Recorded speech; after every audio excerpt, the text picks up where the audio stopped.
Kingpin. Are you on a 4 or 1, Dube? Here. Which one then? I'm on 4. On 4. Penuel on 1. Thank you, sir. Does it feel weird being here?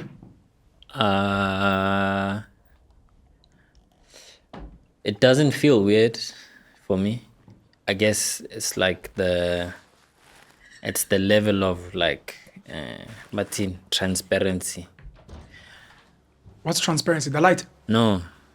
Remember that thing we spoke about? Vulnerability hangover. Yes. No, I'm asking versus sitting there. Get fun. Gafana. I think I've been I've been exposed enough to sets to not be afraid, especially this podcast. You reckon it would be scary otherwise? If I wasn't. Sure. Yeah. If I wasn't. Also familiarity also, you know. Penson says our last someone. sit down is your favorite Konvo episode. My favorite. It's his favorite Konvo episode. I wonder why. Do you remember what it was about? We spoke about me basically, and I guess like my background. Maybe it was the level of transparency that I brought to the conversation that he liked about that. You know, we spend a lot of time with you and we normally drown you because I'm loud. Yeah. Penson's very loud. Debza is fucking loud. And you normally get drowned out and you normally get like 1 or 2 words in. So maybe it was refreshing to just hear you speak uninterrupted. I don't think drowned out. I'm naturally the kind of person who wants to take a back seat and listen. Is that why you never want to wear mic when guests are here? For me, it's better to listen than to contribute. Why? I don't know, man. It's just like some people, I'm like that. But you've got a lot of really cool things to share. Like you, for some of us, it feels selfish that you might have like really cool perspectives, but you don't want to share them with us. It's not that I don't want to share them. It's if there are more than 2 voices in a conversation, I'm better off listening because my personality lends itself to that, not because I can't contribute. So we'd be forcing you, basically. Not forcing me, but yourself, Debza Penson, you are a lot more outspoken than I am. So, by that fact, it's easier for you guys to speak. I'm not so much of a speaker, but more of a listener. But like this, it's fine. We can talk. So too. Oh, it's when there's more voices. When there's more voices, it's like my voice then... Yes, I might add something, but it's like you guys are there having a conversation and it's better off to just chip in and let you guys do your thing. Plug. Showtime Couples Therapy Fan, all one word. Showtime Couples Therapy Fan on Facebook. Yeah. You just put me on this. I'm going to go check it out when I get home. I've been seeing a lot of that content come up on my Facebook reels. Is it because of the stuff you consume? I don't know, because mostly what I watch on Facebook is like, but in Agenda Network. Sure. And then I'll watch like spinning content, because most of it is on Facebook. Spinning? Yeah, like car spinning. You're a fan of spinning cars? Yeah. Do you know how to spin a car? I haven't done it, but I can do it. Technically. How does he know? How does he know he can do it? You have to get your revs up, drop the clutch, turn the steering wheel all the way. It turns. But you've never done it? I've never done it. Someone? No, it's just like I've also at home, maybe up until the point that my dad had a bakkie, but sure. Yeah, he still drives a bakkie, but I can't spin even in time alarm. Why not? No, man. To spin even, wait. Nah. So one day I will have a rear-wheel drive car. Sure. And I'll explore. What's up with the couples therapy? You said there's something that's been on your mind about the older generation. Yeah, like watching it. Also, I bumped into the reels. So after initially seeing the first reel, then I kept on seeing more and more of them. Maybe let's say if I'm on Facebook for an hour, I'll probably like every 2 minutes, it'll come up, So I've been getting more and more into it. just like watching people go through therapy in public and almost dissecting their traumas. It just makes me wonder, because a lot of these people explore the therapy as couples, whether married or otherwise, but like as people who are committed to each other in relationships. And it's just, I wonder, because I know that Otaki were not exposed to therapy as much as, the Western people are. And I wonder if a lot of people like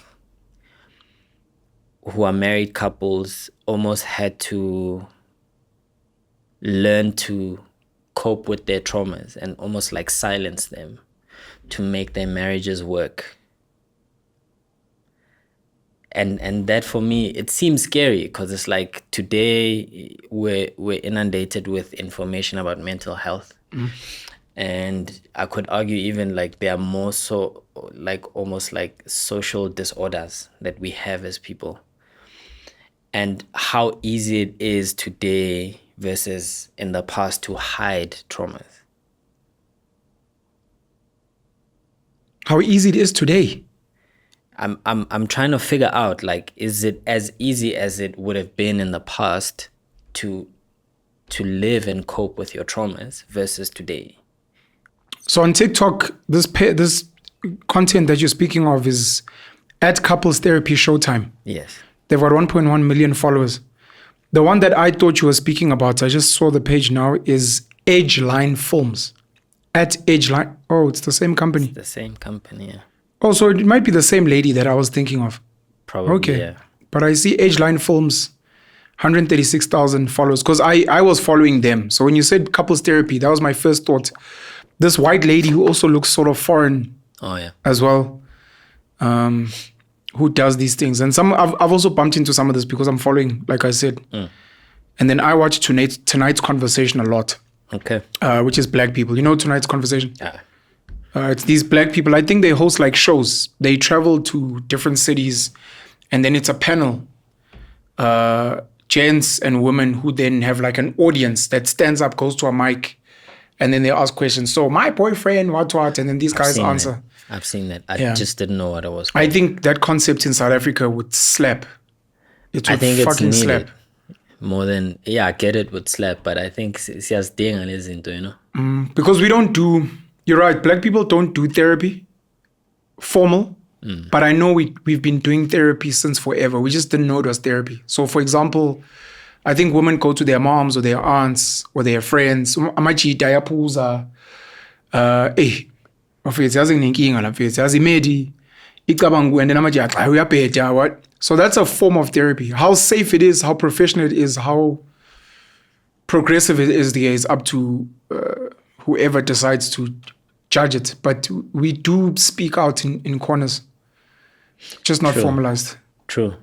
And amachi tamaning aisabi therapy, including myself. And I had to figure out at some point why. And I figured out why. Yeah. Why do you think? I think to decide to go to therapy, you must have given up.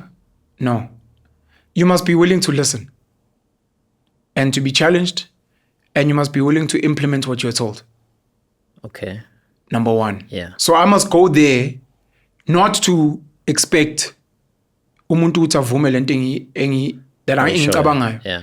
It's for me to surrender and to be like, look, I'm dealing with this problem. I'm genuinely listening and I'm going to try implement. So that's the first issue I have. The second issue is... Meaning that you don't want to be challenged.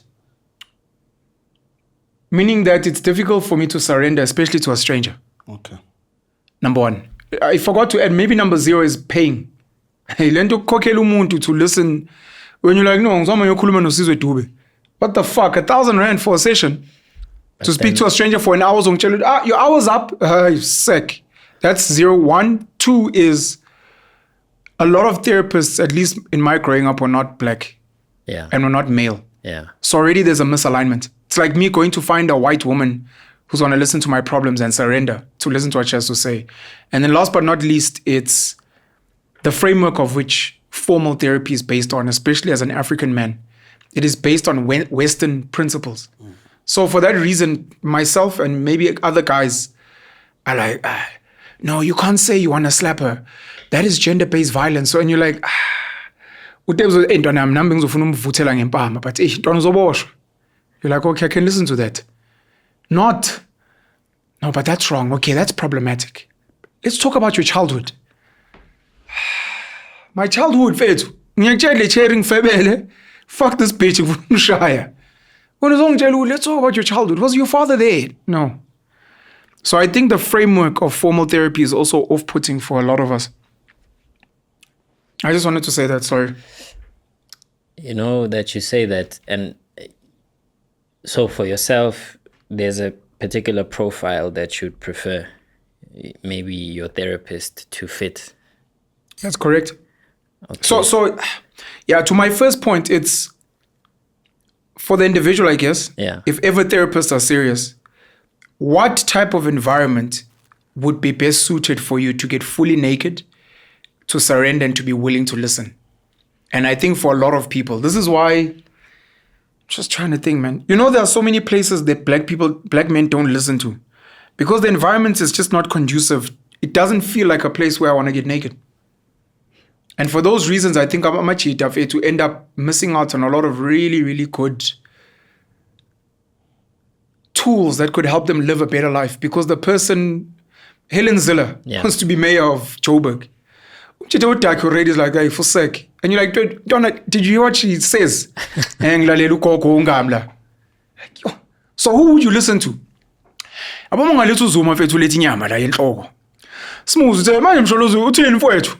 So then I'll listen to Sizwe. But I won't listen to Helen Ziller because already, maybe it's it's someone who feels so removed from my safe space. Yeah.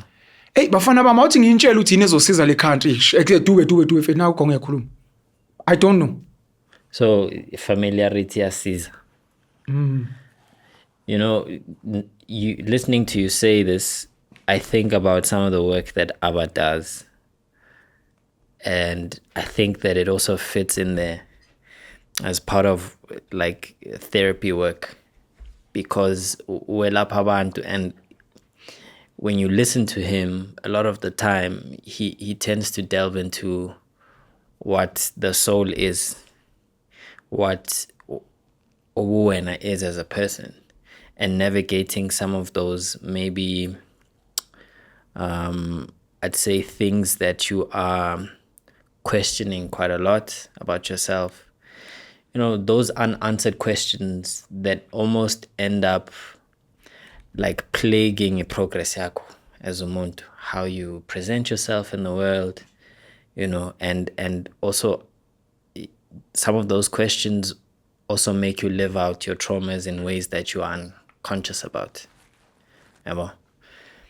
It's just interesting, man, because I'm seeing a lot of this stuff and I'm like, hey, unzima.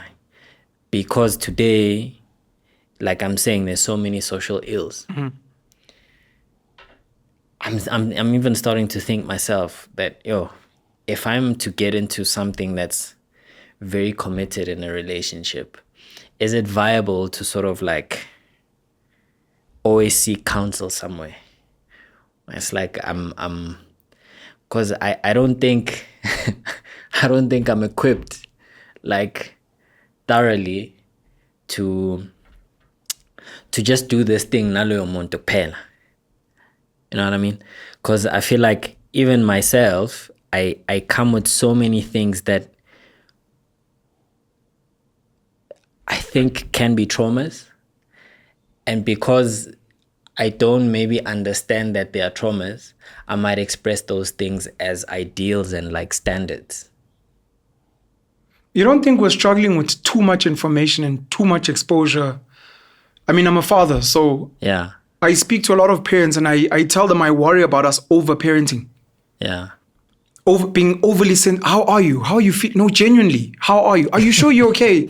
Then I'm worried that I'm bleeding on my child. Then I worry that I'm not doing the right thing. And you're like, hey, I think sometimes we overdo it to a point where now, and you're not the first person to raise this. I've heard people say before you get into a relationship, take that person for couples therapy. Yeah. For what? Just to unrobe and just see. And you're like, Fethu, come on. Fethu, And figure things out. you guys are going to end the relationship before you start because she has mommy issues, you have daddy issues. You are, look, based on what I know, the therapist is like, look, I don't think this will be a good fit because he drinks, and you say you hate alcohol. So if it, and you're like, I think you guys it might be analysis paralysis. Are you not worried about that? And even the social ills, we're bombarded by social media, screaming all the stuff to a point where we didn't know that this was violence. Yeah. I didn't know that my dad didn't love me because he didn't hug me. Yeah. Now all of a sudden I'm like, hey, every time I'm feeling face. That's the guy never told me he loves me and he never hugged me. Because it's crazy just how much information, like you're saying, we're seeing.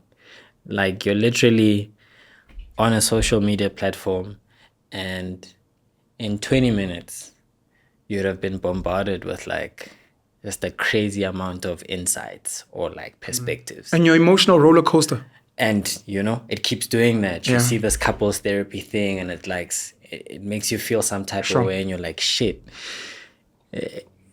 could I find myself in this thing? So definitely I think there needs to be like a diet of information, like intake, that needs to happen. And I think I need that myself, because it can be paralyzing, just the amount of information you take in and then having to live out your life. Because manje, you're constantly considering all these things you've learned, and some of these things might not need to apply in your life, but isikhona somewhere, like at the back of your mind, Yeah. You got a sister? I've got two sisters. One, are they close to your age? one is 21. The other one is 16. Oh, they're very young. Yeah, they But much younger than you, at least. yeah. There's a 10-year gap and a 15-year gap. Yeah. Because I actually wanted to ask if you date someone like your sister, but they're so young. The reason I ask is, as you're speaking about the complexities of just Ukjola today, Yeah. one of the things we spoke about on Ama Gents is a cultural fit. Yeah. And we're not speaking pedi, Zulu. We're speaking, we both went to these type of schools. Yeah. We're both into like brides. We both sort of dated and did Valentine's in high school. We Yeah. both sort of want to get married. And we sort of vagasha into culture. Yeah. We both sort of want like a 3-bedroom house in a nice suburb and for our kids to go to Kuro. Yeah. So there's a cultural fit. And I think part of the problem is a lot of us don't have a cultural fit, but we assume so. So my question around your sister, based on your answer, if you were going to be like, yes, I was going to ask, do you think it's because you guys are culturally similar? And if your answer is going to be no, it was going to be like, but why not? Because you guys are meant to be the same. Why would you not want to date someone like your sister who went to the school she went to, comes from parents similar to yours, Yeah. comes from the same sort of neighborhood? Hopefully her expectations are the same. Yeah. So outside of your sister, maybe like a cousin or a chick you knew in high school, you date girls like that? Or are you looking for something different from what you are? To be honest, I think for me, definitely I would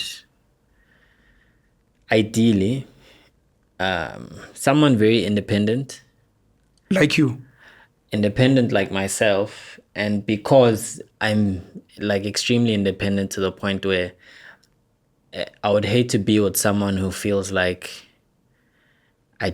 I'm not like giving them like my undivided attention. You don't want to be needed. Look, being needed is one thing, and maybe I'm speaking from like past traumas where it's like I was told that I'm not available,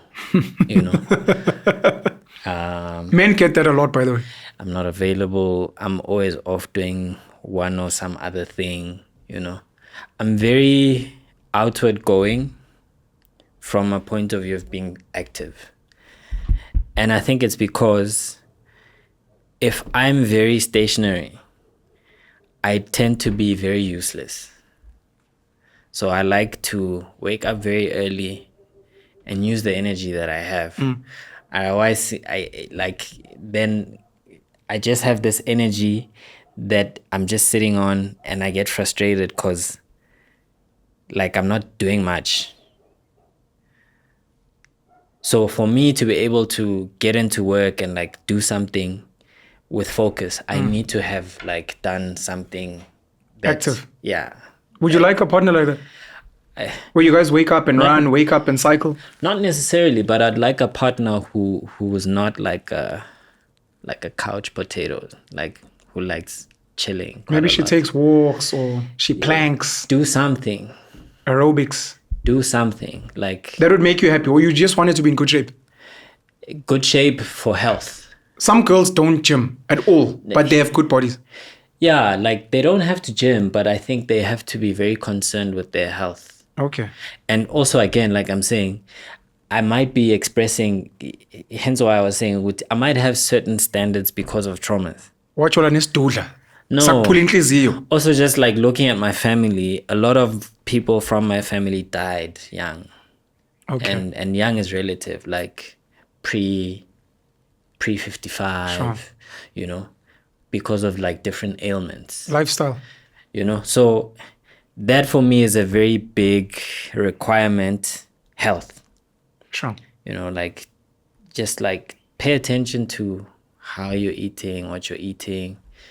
I'm not like super obsessive, but Sure. it's just like, oh, Be health conscious.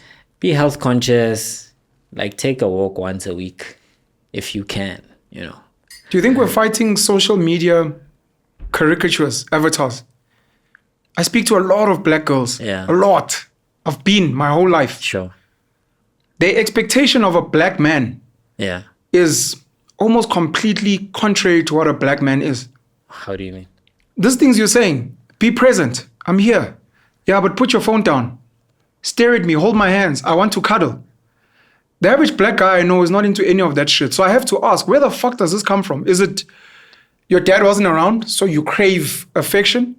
Or is it that we're competing with like programming, where all the rom-coms you've watched, all the R&B songs, Yeah. all the social media is like, when he's around and he holds me and he lifts me up. And you're like, but who's going to do that? Because Tina, we don't have that. Tina, we have another type of conditioning, I think. Yeah. Which is looking for a chick, light-skinned, big ass, slaying, whatever, which is very dangerous. Yeah. I don't know if Amachita in real life look at their chick and like, don't you want to get a BBL? Don't you want to play? I don't know if guys do that, but women do that. Women do that too. It's like, you're not giving me attention. Yeah. And it's like, I don't understand. And then when I speak to other black gents, now they're like, then they go and they date the Nigerians who spend money on them and they're happy. Yeah. But it's like, why does that make you happy when all of us, your dad, your uncles, your brothers, we're all the same? But so who taught you to aspire to a man that's not the norm? I don't know. I think maybe certainly programming from media, and then also coupled with like just their own personal traumas with men in their lives. I certainly think so, because I've heard it quite a lot that ake kgone tshwara basadi, and it's like, okay, but I'm very kind towards you, you know. And this has also come from women who are not even like in a relationship with me romantically. And then I'm like, but what do you expect from me? I'm supposed to be a colleague. I'm not supposed to be this, like, I'm not supposed to go out of my way to like open doors for you, to carry bags. If I offer to carry a bag for you, then kudos. Sure. It's nice. I'm being a gentleman. But to go to the extent of saying like, "Akhono tshwara basadi," I don't understand, you know? So it's like, even just the idea of like, you're not romantic, and you ask like, what is that thing? Like, you never send me flowers. Who defined that romance? Who taught us this concept of chivalry? Open the door. We didn't have doors in jail. And futhi insizwe ihamba phambili to make sure there's no danger. So ufana uhambe phambili umlindi azafike la ukhona umvulele isicapha umnyango ngene emotweni uvala umnyango. You know, like all of those things, you know, and like you're saying, to perform all of those things that are not what you are naturally can be very hard. Yabo? And maybe that's why I'm also like, my preference in women is like someone who's independent, but also knows how to not make things about them all the time. Like, I'm a center of gravity. Narcissists. It's Self-centered. very, very hard for me to deal with those kinds of people. Because even myself and how I carry on in my life, I'm not like that. I generally like even sometimes I think to my detriment. But like, you know, if I was ukabangela abantu, my sister, it's hard for me to relate with you. Because then I'm like, dude, in this life that we're living, like, it can't be you 24/7. Sure. You know, you have to at least have some kind of empathy for people. And also, yeah, like, don't be too obsessed about how you look. Look, it's great that you want to look great, but not to the extent that it's like, like 90% of your concerns, you know? Because I think like a lot of the time, and yeah, look, some people might find this problematic, but you speak to women who want to get into shape, right? And then a lot of them will tell you, no, I just need to get a gym membership and start gymming and start exercising. But then the other aspect of their life, which is what you put into yourself, remains the same. Sure. Like, McDonald's. But this is why she's dating you, so you can help her learn those things. No, but also, are you willing to listen? You know? Okay. So you don't mind a project? No. At this point in my life, I'm not. I don't want a project. I want someone who comes with some kind of progress that they've made. But she's teachable. She's willing to listen. Yes, that's fine. Yeah, but I want you to come having made some kind of progress. No, but she wants you to guide her. Look, I don't think I'm a teacher and a guide. I'm not a builder. And a savior. How's he builder? I'm not a builder to that extent of like finding ngembe, ngqale ngefoundation, ngikhuphuke nawe. No. I think I'm exhausted, man. And lento jola has fucked me up because you know, I've been in some relationships where I've been like, fuck, yes. You're telling me a life coach. Yo. And I've had to go to Recluse because I was into very strong women. Sure. And now I'm like, fuck that. Fuck strong women. No, not fuck them, but please, not for me. Not for me. Not for me. You know what I mean? Would you like to date yourself? Yeah, an improved version of myself. Have you gotten close to dating yourself? I think I have, but then there's the thing of like sometimes of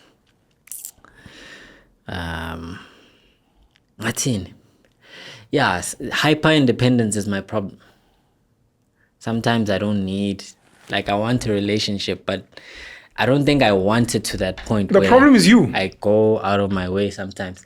And hence I'm saying I've met people like me who fit really great. Okay. But they also have that problem. Uguti? Then we end up on both sides not making... And funani? No, not when you're right on your own. Not making an effort. It's not that it's right, you know. It's because it's just like, you know. Yazi, I think it's a problem when people go without dating for a long time. Nging. Is that you? Yeah. So you're like an unemployable person? Because you know people that haven't worked for a while, they normally ask in job interviews, they say, what were you doing these 3 years? Yeah. Because they like, this This one's unemployable. We can't employ this one. Yeah. Their lifestyle, their routines, their habits. If you like, no, the past 3 years, I was an entrepreneur. I still wake up at 5. Yeah. I would run my business from 9 until like 6. I was pushing invoices. They're like, oh, okay. But if you're like, hey, look, I didn't have a job, so I'd chill at home. Yeah. And I'd wake up at like 12. And you're like, Yeah. Look, Leon King, I think, also exists just in my life generally, like of just hyper independence. Do you think you're unjollable? I think I'm very jollable. Jollable. But Unjollable. I think I'm also very intimidating for a lot of women. And then there's some women who are like really bold. It's like the lady yesterday at gym. So I was on the treadmill after the boxing class. She was doing the Stairmaster. And I realized that she just made conversation because of that t-shirt, just to have a conversation with me. She was like, oh, turn around, I want to see what's written on the front. Then she looked at my eyes and not on the t-shirt. And I was like, okay, cool. I see what this is. Shout out to her. Which was really dope. Yeah. And I was like, okay, cool. Let's see each other again in the boxing class, because we were there together, you know. So I think, I just generally sometimes I have the issue of just being very hyper independent, and I'm trying to get myself out of that. It's like even where I find myself spending most of my time at the gym, I'm deliberately doing classes so that I'm not doing my own thing, like 90% of the time. Because that's what I've done, like for most of my time. It's either I'm there and I'll go in there with a particular plan, do my workout, and I'm out. And then you see these people, like they're familiar. You're in the same gym. You've seen each other for like 9 months. And you just keep passing each other, you know. And then now, because I'm doing more classes, I know people's names, you know. Now I can sit with people. We can have conversations, which is cool. So it's like, I think the more of my independence that I break, the more I'm welcoming. Yes, you're tough. Have you considered like going wild and finding a chick who's like everything that you're not looking for and just giving it a shot to see? That's what I've been in before. Like completely opposite to me. And now grand. Oh, those people scarred me, man. No. No. No. Look, also, to be fair, because some of them might see this, I don't know. I also scarred them. You also scarred them? Yeah. I'm not going to be here and be like, oh, those people are messed up. I think I've also been messed up in relationships. And in hindsight, I've learned that, you know. You know, you worry me. I raise this all the time. Okay. Obviously in private. You worry me, and you're not the only one. Yeah. I know a lot of gents who are not in relationships, not in committed relationships. They're of a certain age and they don't have children. Yeah. It doesn't look promising for them. And most of the guys, it's decent looking, smart guys. By Kandeli knew they progressive, and I'm trying to figure out what the fuck is going on. It's not for me to worry about, but I almost feel like there's a missing piece, and all I need to do is just gap. Yeah. Which is why I've spoken to you about the idea of maybe blind dates. Which like say, if I see a chick, it's like say, come meet in Sizwe, try him out, just coffee. And I think there should be a formula. Coffee date, 30 minutes, 30 minutes. Look. And then after that, if I don't respond, it's fine. If I do, then another coffee date, 30 minutes. Yeah. Now, 30 minutes is just, if the conversation is flowing, it goes to 1 hour. Yeah. Then maybe a walk, maybe a hike, and then probation. Sure. And because I sometimes think, they don't have time, they don't know where to find the right girls. And we meet so many girls who are struggling with the same thing. Yeah. The difference between Naumchita and a girl, the girl is waiting with Bamsheli. Yeah. When I mean Shela, but how Shelly. Abanye season like, oh my gosh, I like your t-shirt. Hey, thanks. Show we are do. I'm like, hey. No. I'm Sizwe. So you were saying his t-shirt. Oh yeah, I really like it. Yeah. Sure, Sizwe. Sizwe is saying she likes your t-shirt. Maybe do you want to know where she gets the t-shirt from? Well, that would be cool. Would you like to chill with us? You know, we're just going to have coffee. Okay, cool. Sizwe's like, manje, Faith, why are you asking this chick to... Faith, I think this chick wants to hang out with you. Kodwa manje ngathi khona la ugeja khona. So uthi ngikusize. Yes. Look, man, I didn't struggle with dating before. I didn't. I think my last relationship was, I think, about a year ago or something. That's when it ended. But previous to that relationship, like, I was just in a relationship after another one, even though the other ones ended. Like, you know, even like interacting with women, it's not hard, but it's just, I think this last one kind of coincided with me having to like also just adjust. Do you go to therapy? No. Do you think you need therapy? I don't go to therapy for reasons similar to yours. You're a black man in Africa.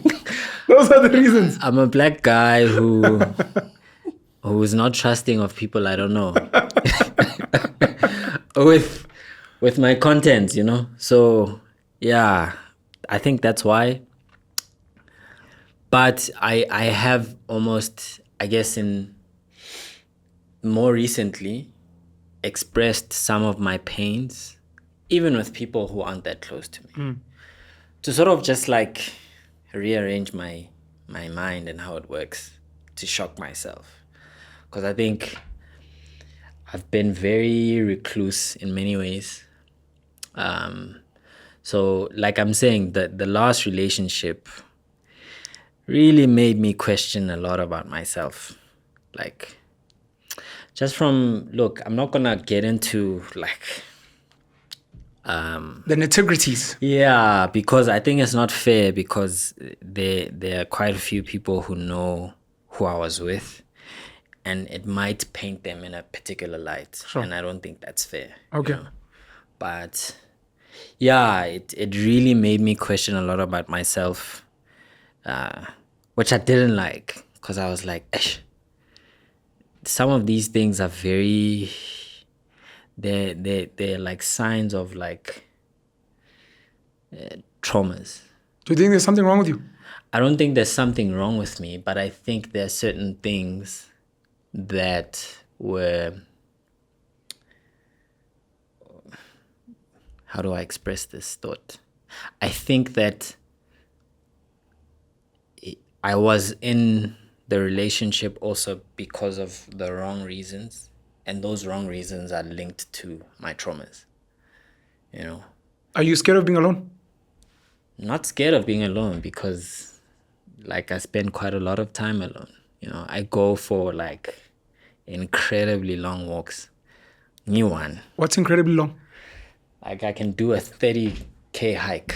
By yourself? By myself. By your fucking self? By myself. But 30Ks would be 6 hours. Yeah. Like leave home at 5:30, get to the trail that opens at 6, walk the trail twice. That's 15Ks. Do it twice. Are you scared of not having children? Not scared. I used to be. I think there was a point where I was scared because of like unpreparedness. Like, am I financially ready? Am I emotionally ready? All of those things. And I think by the time I turned 27, 28, I was like, nah. I met an old white man, Charles Micel. Yeah. He lectures entrepreneurship, I think, at UCT. And he's one of the founders of Black Umbrellas, which partnered with Ishanduga at some point. Yeah. He is a proud loner. Okay. He intentionally spends most of his time alone. Yeah. Without a phone, in a house, in the wilderness, whatever. And he's like, he loves being with his own mind, alone. And look, it sounds like a beautiful thing. Sounds like you're an Indian guru. No. Top of a mountain. But now for someone like that, and look, I met his son, luckily. Yeah. But for someone like that, I worry that I don't know if you'll ever be able to be functional in a relationship, because I do believe relationships, just by their nature, are built on codependency. And I find myself thinking of Rabbi Manus Friedman, who speaks about money. Sits with Eli Langer. I normally reference this piece, but I'm just going to zone in on one part. In his perspective, or Rabbi Manus Friedman, if human beings didn't have to go to school, get a job, make money, buy things, and we lived in something like a barter world, number one, we'd need less things. Number one, because we'd learn we either do the stuff ourselves, or we have to trade with someone else. But you're not going to be growing cabbages to get Wi-Fi.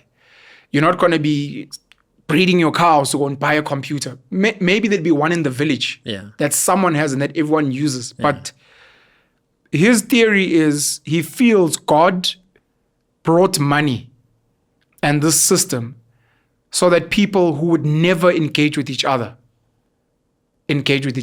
What is the reason for you to speak to a Pakistani, my friend? Zero. They're interesting people. Very. What is the reason to deal with a Nigerian, a Jewish man, a Muslim? Because if you think Kampe is Umzulu, Emakaya, you have everything you need. Umfula ukhona, inyama ikhona, masi. Also, where would we be seeing them? Like, why did Pakistanis come here? They came here for money. They didn't come here because they want to come farm with us and learn how to gita. So money forces people to engage with people they wouldn't engage with otherwise. True.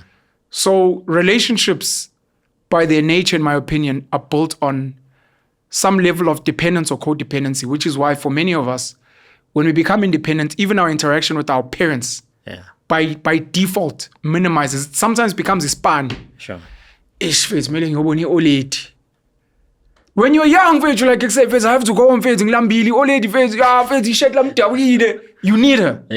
So in relationships, you need the person, but if you're like, I do my own laundry, I love my cooking, I entertain myself. And it's worse if you have a good crop of friends.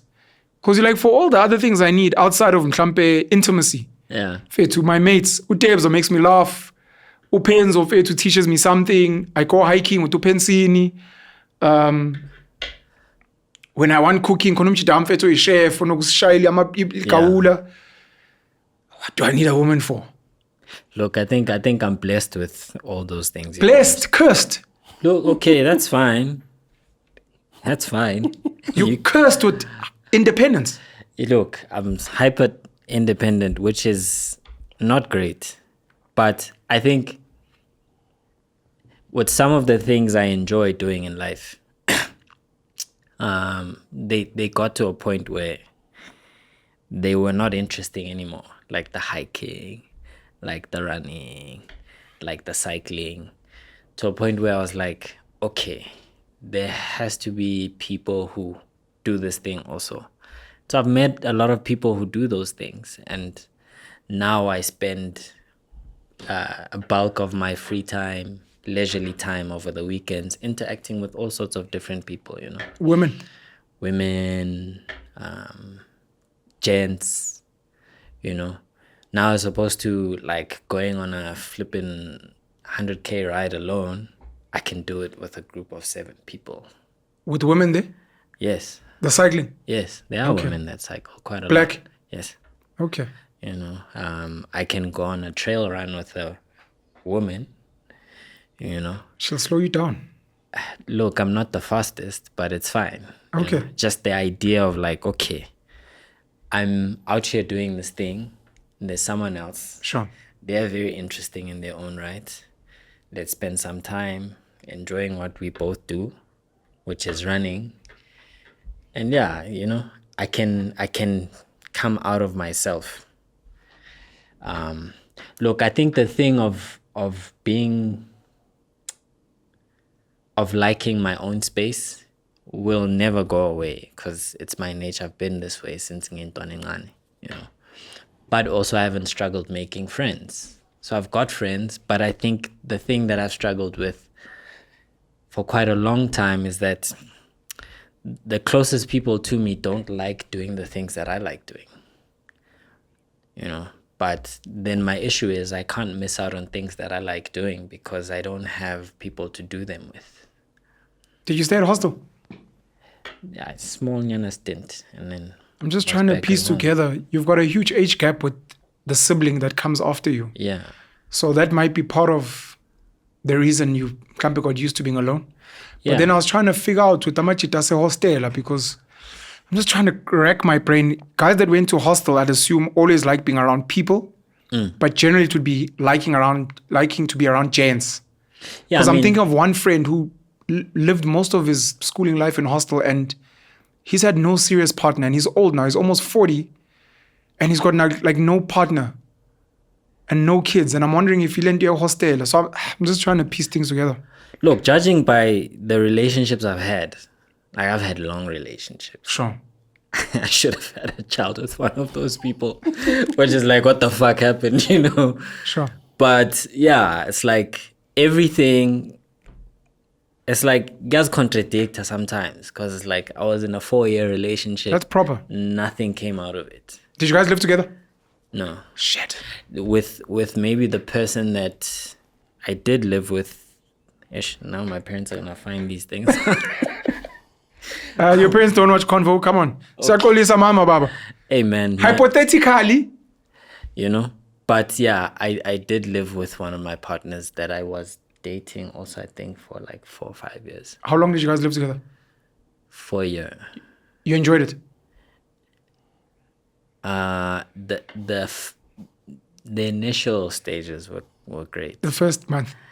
Yeah, and then it got hard, man. Like I mean, I'm What very got hard? I want to count to see Dube can't expose these things. Want to count to Dube. Look, I think that person Abantu might not make an immediate connection with. That person was like late 20-teens. Okay. Yeah, my relationship with them. Yeah, so like after the initial stage, then it's like we have to do the living because now it's like the excitement of moving in together has ended. Now we really have to like kune rent at the end of the month. Sure. You know, and then I'm a freelancer. Sometimes my money's late. You know, sometimes she was not.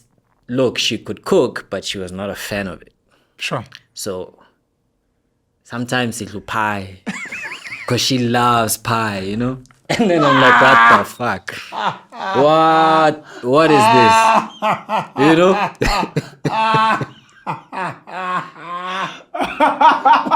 Yeah. You know, Ngala, I'll tell you something. One of the guys that I wanted to, I'll tell her.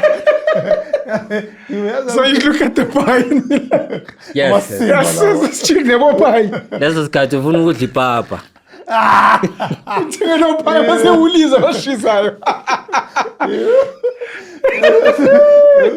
Hey, this sounds traumatic. Sorry, Ntwane. It is. You know, I remember one of the guys I wanted to recruit as a shy accounting for a tribal, you know. He was going through a divorce. And I started thinking, come on, like, why did it start and all of that? It's like, just cheers a man, I mean, I'm used to cooking on a Sunday. And on a Sunday, funny takeaway. I'm like, how, out of all the things you said, like, that thing stick with me. Yes. Yeah. When I grew up Sundays, let's peg. It's hard to deprogram yourself. If it's like, I don't cook. On Sunday, it's time for me to relax. Yeah. And then the next. So we're going to get a takeaway.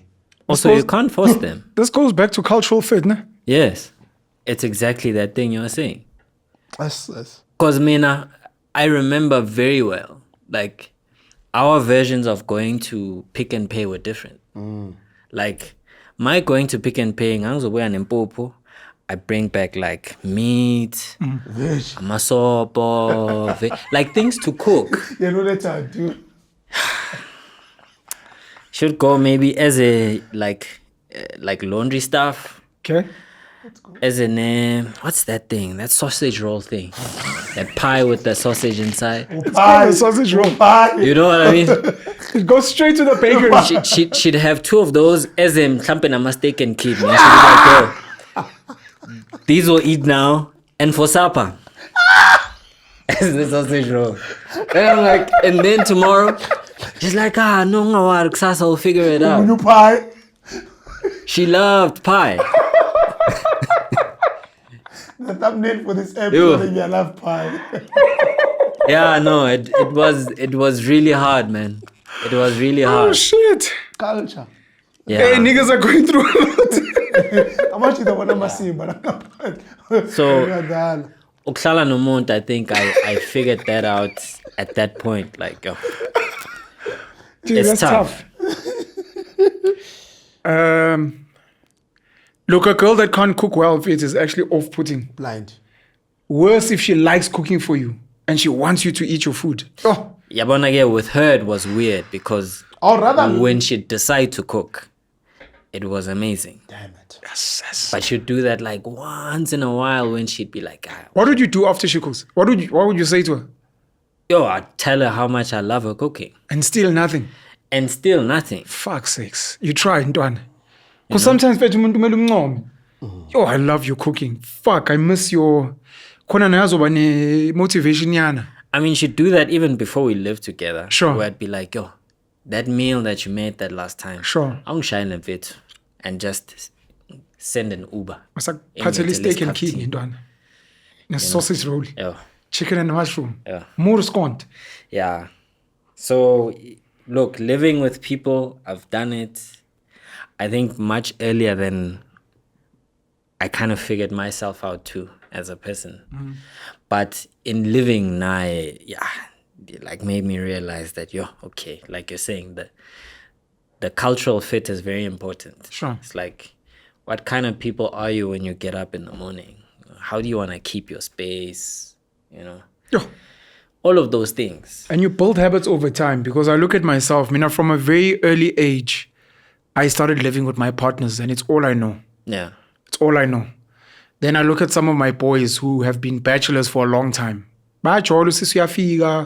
He goes to a place, but he's never lived with the chick. And even when it sort of almost happens, there'll always be an excuse. But the reality is, so there's almost like a reason to break up. And it becomes a habit. And the danger is habits compound over time. Mina mfethu ngikwazi ukuphila no sis. Yeah. Angikwazi ukungaphili no sis. If ever I meet a new woman, if ever I were to meet a new woman, Yeah. I don't even think hard about it. It's like, no, sooner rather than later, I don't even think about it. Even the cooking for me. I remember one ex of mine, when we were breaking up, was like, you'll never find another woman like me because this generation doesn't cook. In my head, I'm like, so I don't know what the hell she's talking about. Maybe also because of experience, it tends to be that it's much easier for you to get into those situations Sure. where they repeat the same things. Like, you have women that tend to be very, I probably also have a radar. yeah. I think very easily I get put off. If I heard the chair, it's like, I eat a lot of takeaways. I may not program, but in my head, I might, for whatever, I'm like, our energy is not vibing. Yeah. And you're like, why? You're like, I don't know. Kandu Toluguti subconscious is actually like, no, this chick to spanner every day as a lawyer until 9 episodes. Yeah. On weekends, she always goes to visit her family. And she says she's struggling because she always eats takeaways. There's something inside me is like, nah, I think she's just too independent. And spanner are cool. Can maybe I've already coded in my head, no, this is not for me. Yeah, but these days, it's very hard also to not be with someone who was a male in some kind of financial way. You're fine to be alone? Or are you looking for help? No, I don't like not dating. You'd like help? Look, if you're willing to help, dope. I think my problem is just that thing, which I'm like trying to break more and more, Like, So the problem with dating, and less, especially a guy like yourself, yeah, you're the billionaire that just needs one idea to work, which is part of my concern with everything you're saying. Because you might bump into a chick next week who really, it's dope. doesn't need you to change. Fuck all. Just be me. Your traumas, your art, I'm trying to get to know people. I'm in boxing club. She's like, oh, you don't have to do any of that. You can be by yourself, go cycling. I'm here. I like you. And for some reason, you like her. Yeah. Like, I don't have to change. Fuck her with this chick. Sometimes I just want to be alone for like 5 days. And every now and then she just sends a message, like, say, oh, grand, sure. Yeah. And you're like, I don't have to change anything. Versus I'm trying to become a better man for the average girl. For wonke wonke. And you're like, I'm not looking to tick the box of lots of chicks. I'm trying to find one. Look, I think what I'm saying is that I know that I've been very recluse because of my most recent breakup. Right? And so I think there's a point where I was like, okay, yeah. So you weren't happy as a recluse? Look, I was recluse because that relationship affected me in many ways. Okay, and so in you a weren't very okay? Yeah, I wasn't okay. Okay. So there was a point this year where I did get my closure. And the monkey's finally off my back, you know. Sure. And now I'm feeling like, okay, Come the on. real Ernesto, you know. So, yeah, in many ways, I'm more open now. Not in a sense that something's because it's like, what am I fixing if I don't know if I'm going to work no muntu or not? So I'm more open to trying out and figuring things out than fixing myself to fit. Okay. Yeah. The concern with being like a in-demand person is that you become in demand versus just trying to find your person. In demand how? You know, many girls today, they complain abafana bazwazi ukushela. Oh yeah. And ukwazi ukushela, to learn how to make or to know how to make requires a lot of practice. It helps to start early. The curse with mastering ukushela is that now that you have the skill, everywhere you go, Baba.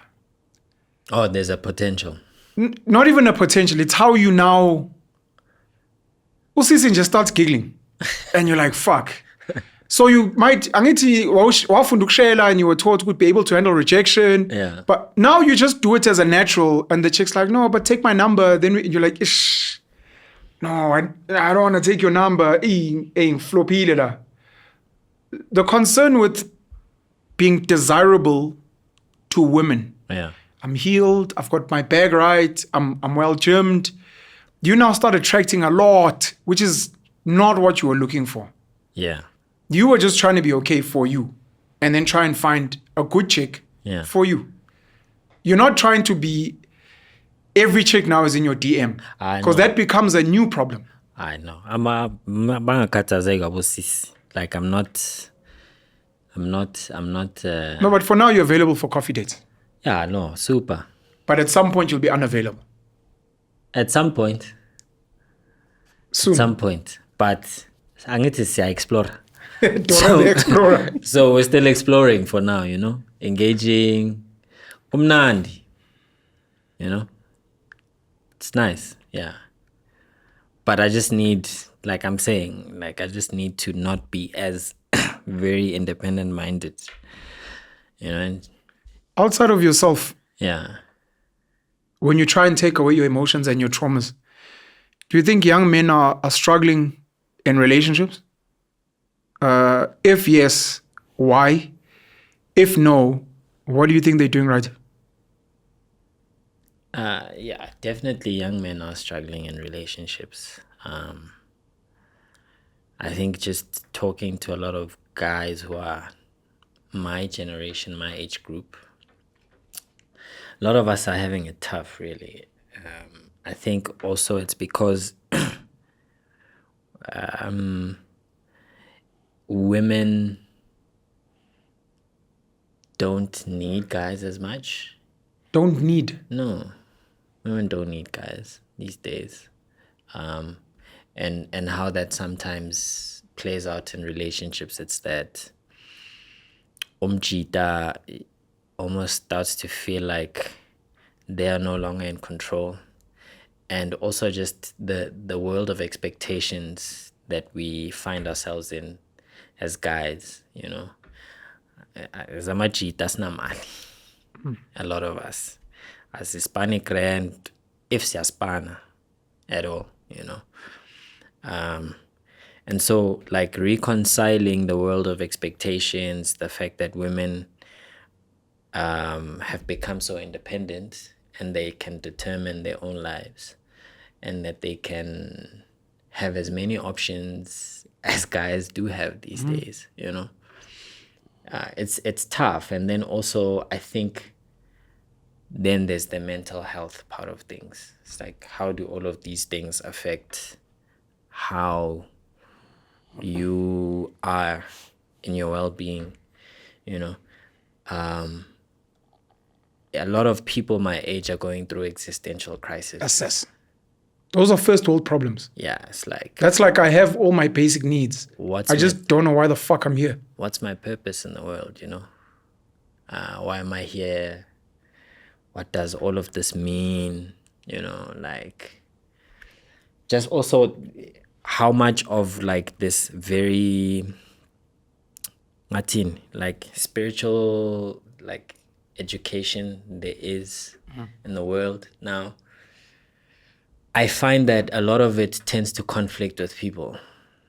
It's like, if I'm Sizwe and I come from a particular background, I think that I don't need to be anything particular, like with a name or a brand.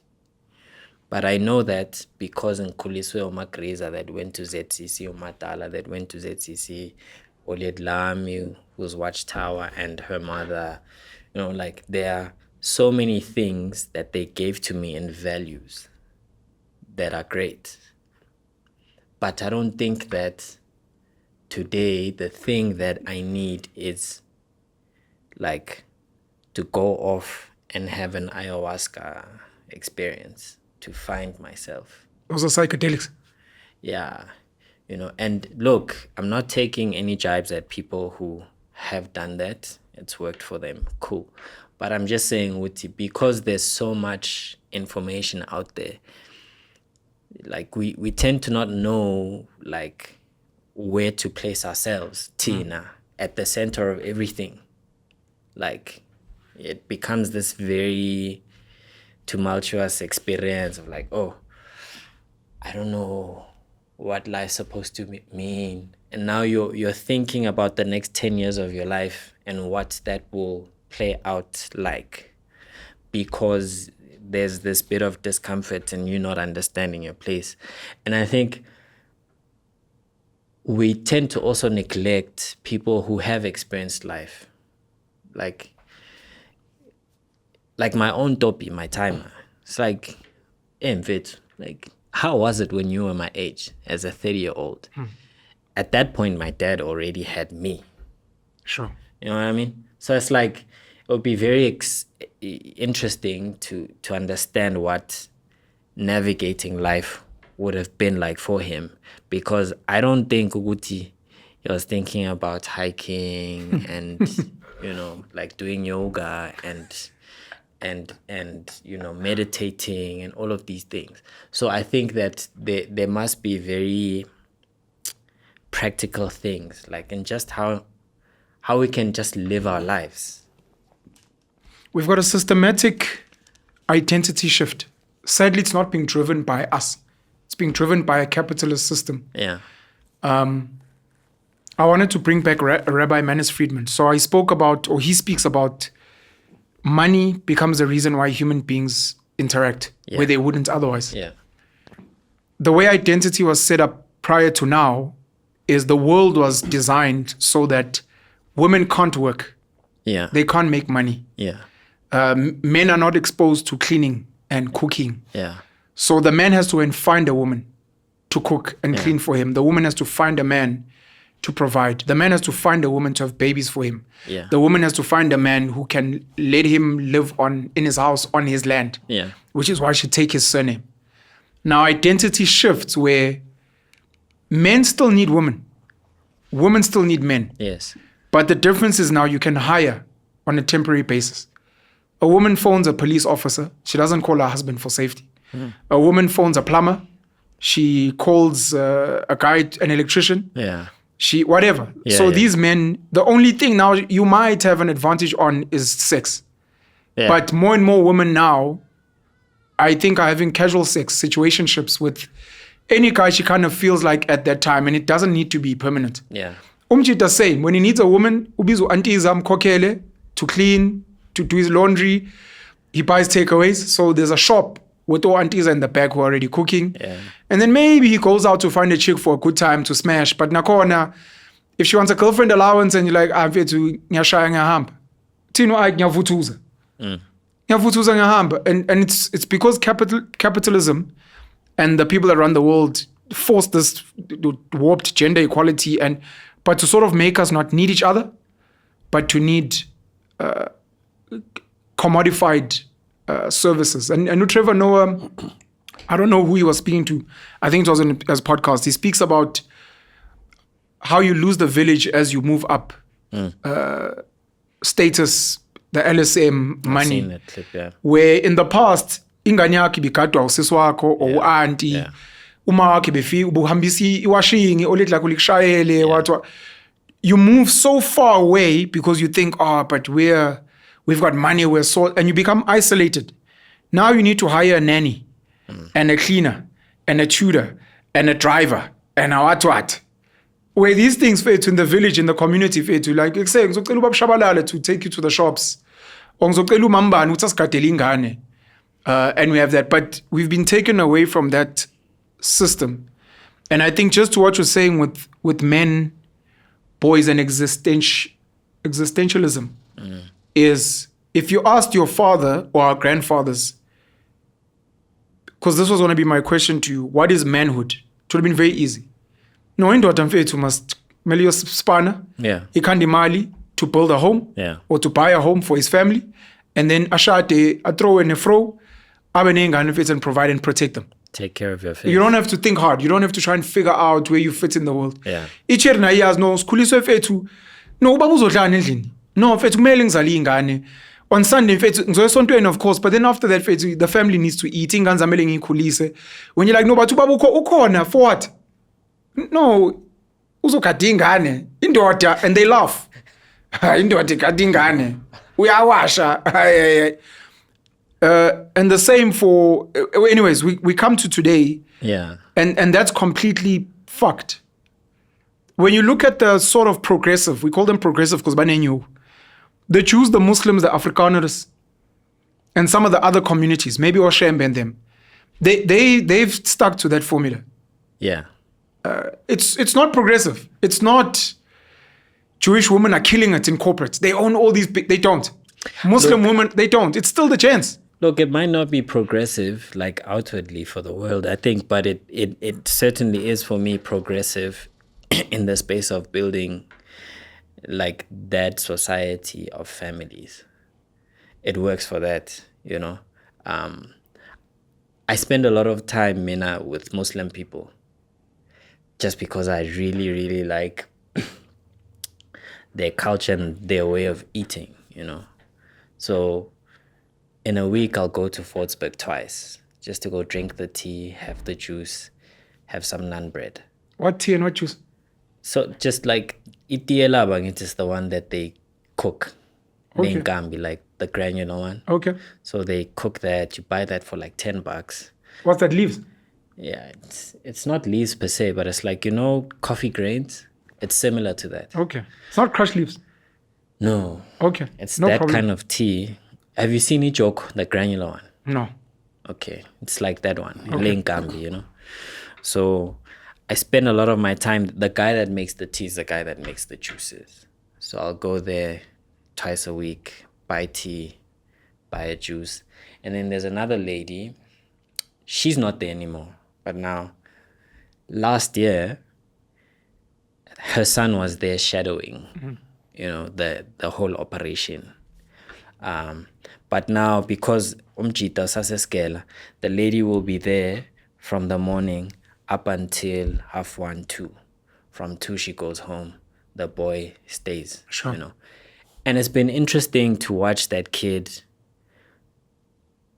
like, almost like get into that journey of being Umjita in the traditional sense of like, okay, now he's got to do the guy thing of like taking care of the thing as a kaya. Because badla ngayo, you know. There's a little sister as well. But also him, one of the most interesting things for me is him almost earning his place in the business, because they've got these 3 Malawian guys who work for them. They also make the biryani. But these guys initially, when the young man took over, were very apprehensive. Sure. So they're at the back talking about him, type of things, you know. and you are just watching him navigate that thing of like, hey, hi, Buffett. I can see you laughing at me even though I can't understand what you're saying. But I'm the boss. I know my mom is gone, but I'm the boss. Yes. I'm the boss here, you know. You must listen to what I'm saying. That's been very interesting, because I think also how those people approach business is very simple. It's not complex. It's not like to yazi, you know, very complex business like things, you know. Just talking even just to the guy Oenzama Juice. The guy was I was like, yo man, like, how did you start this thing? I was like, yo man, you can get these machines here, and then all the fruits you can get at this place, a city deep, they sell this grade of fruits. So this grade of fruits will last you X number of days. It'll stay fresh.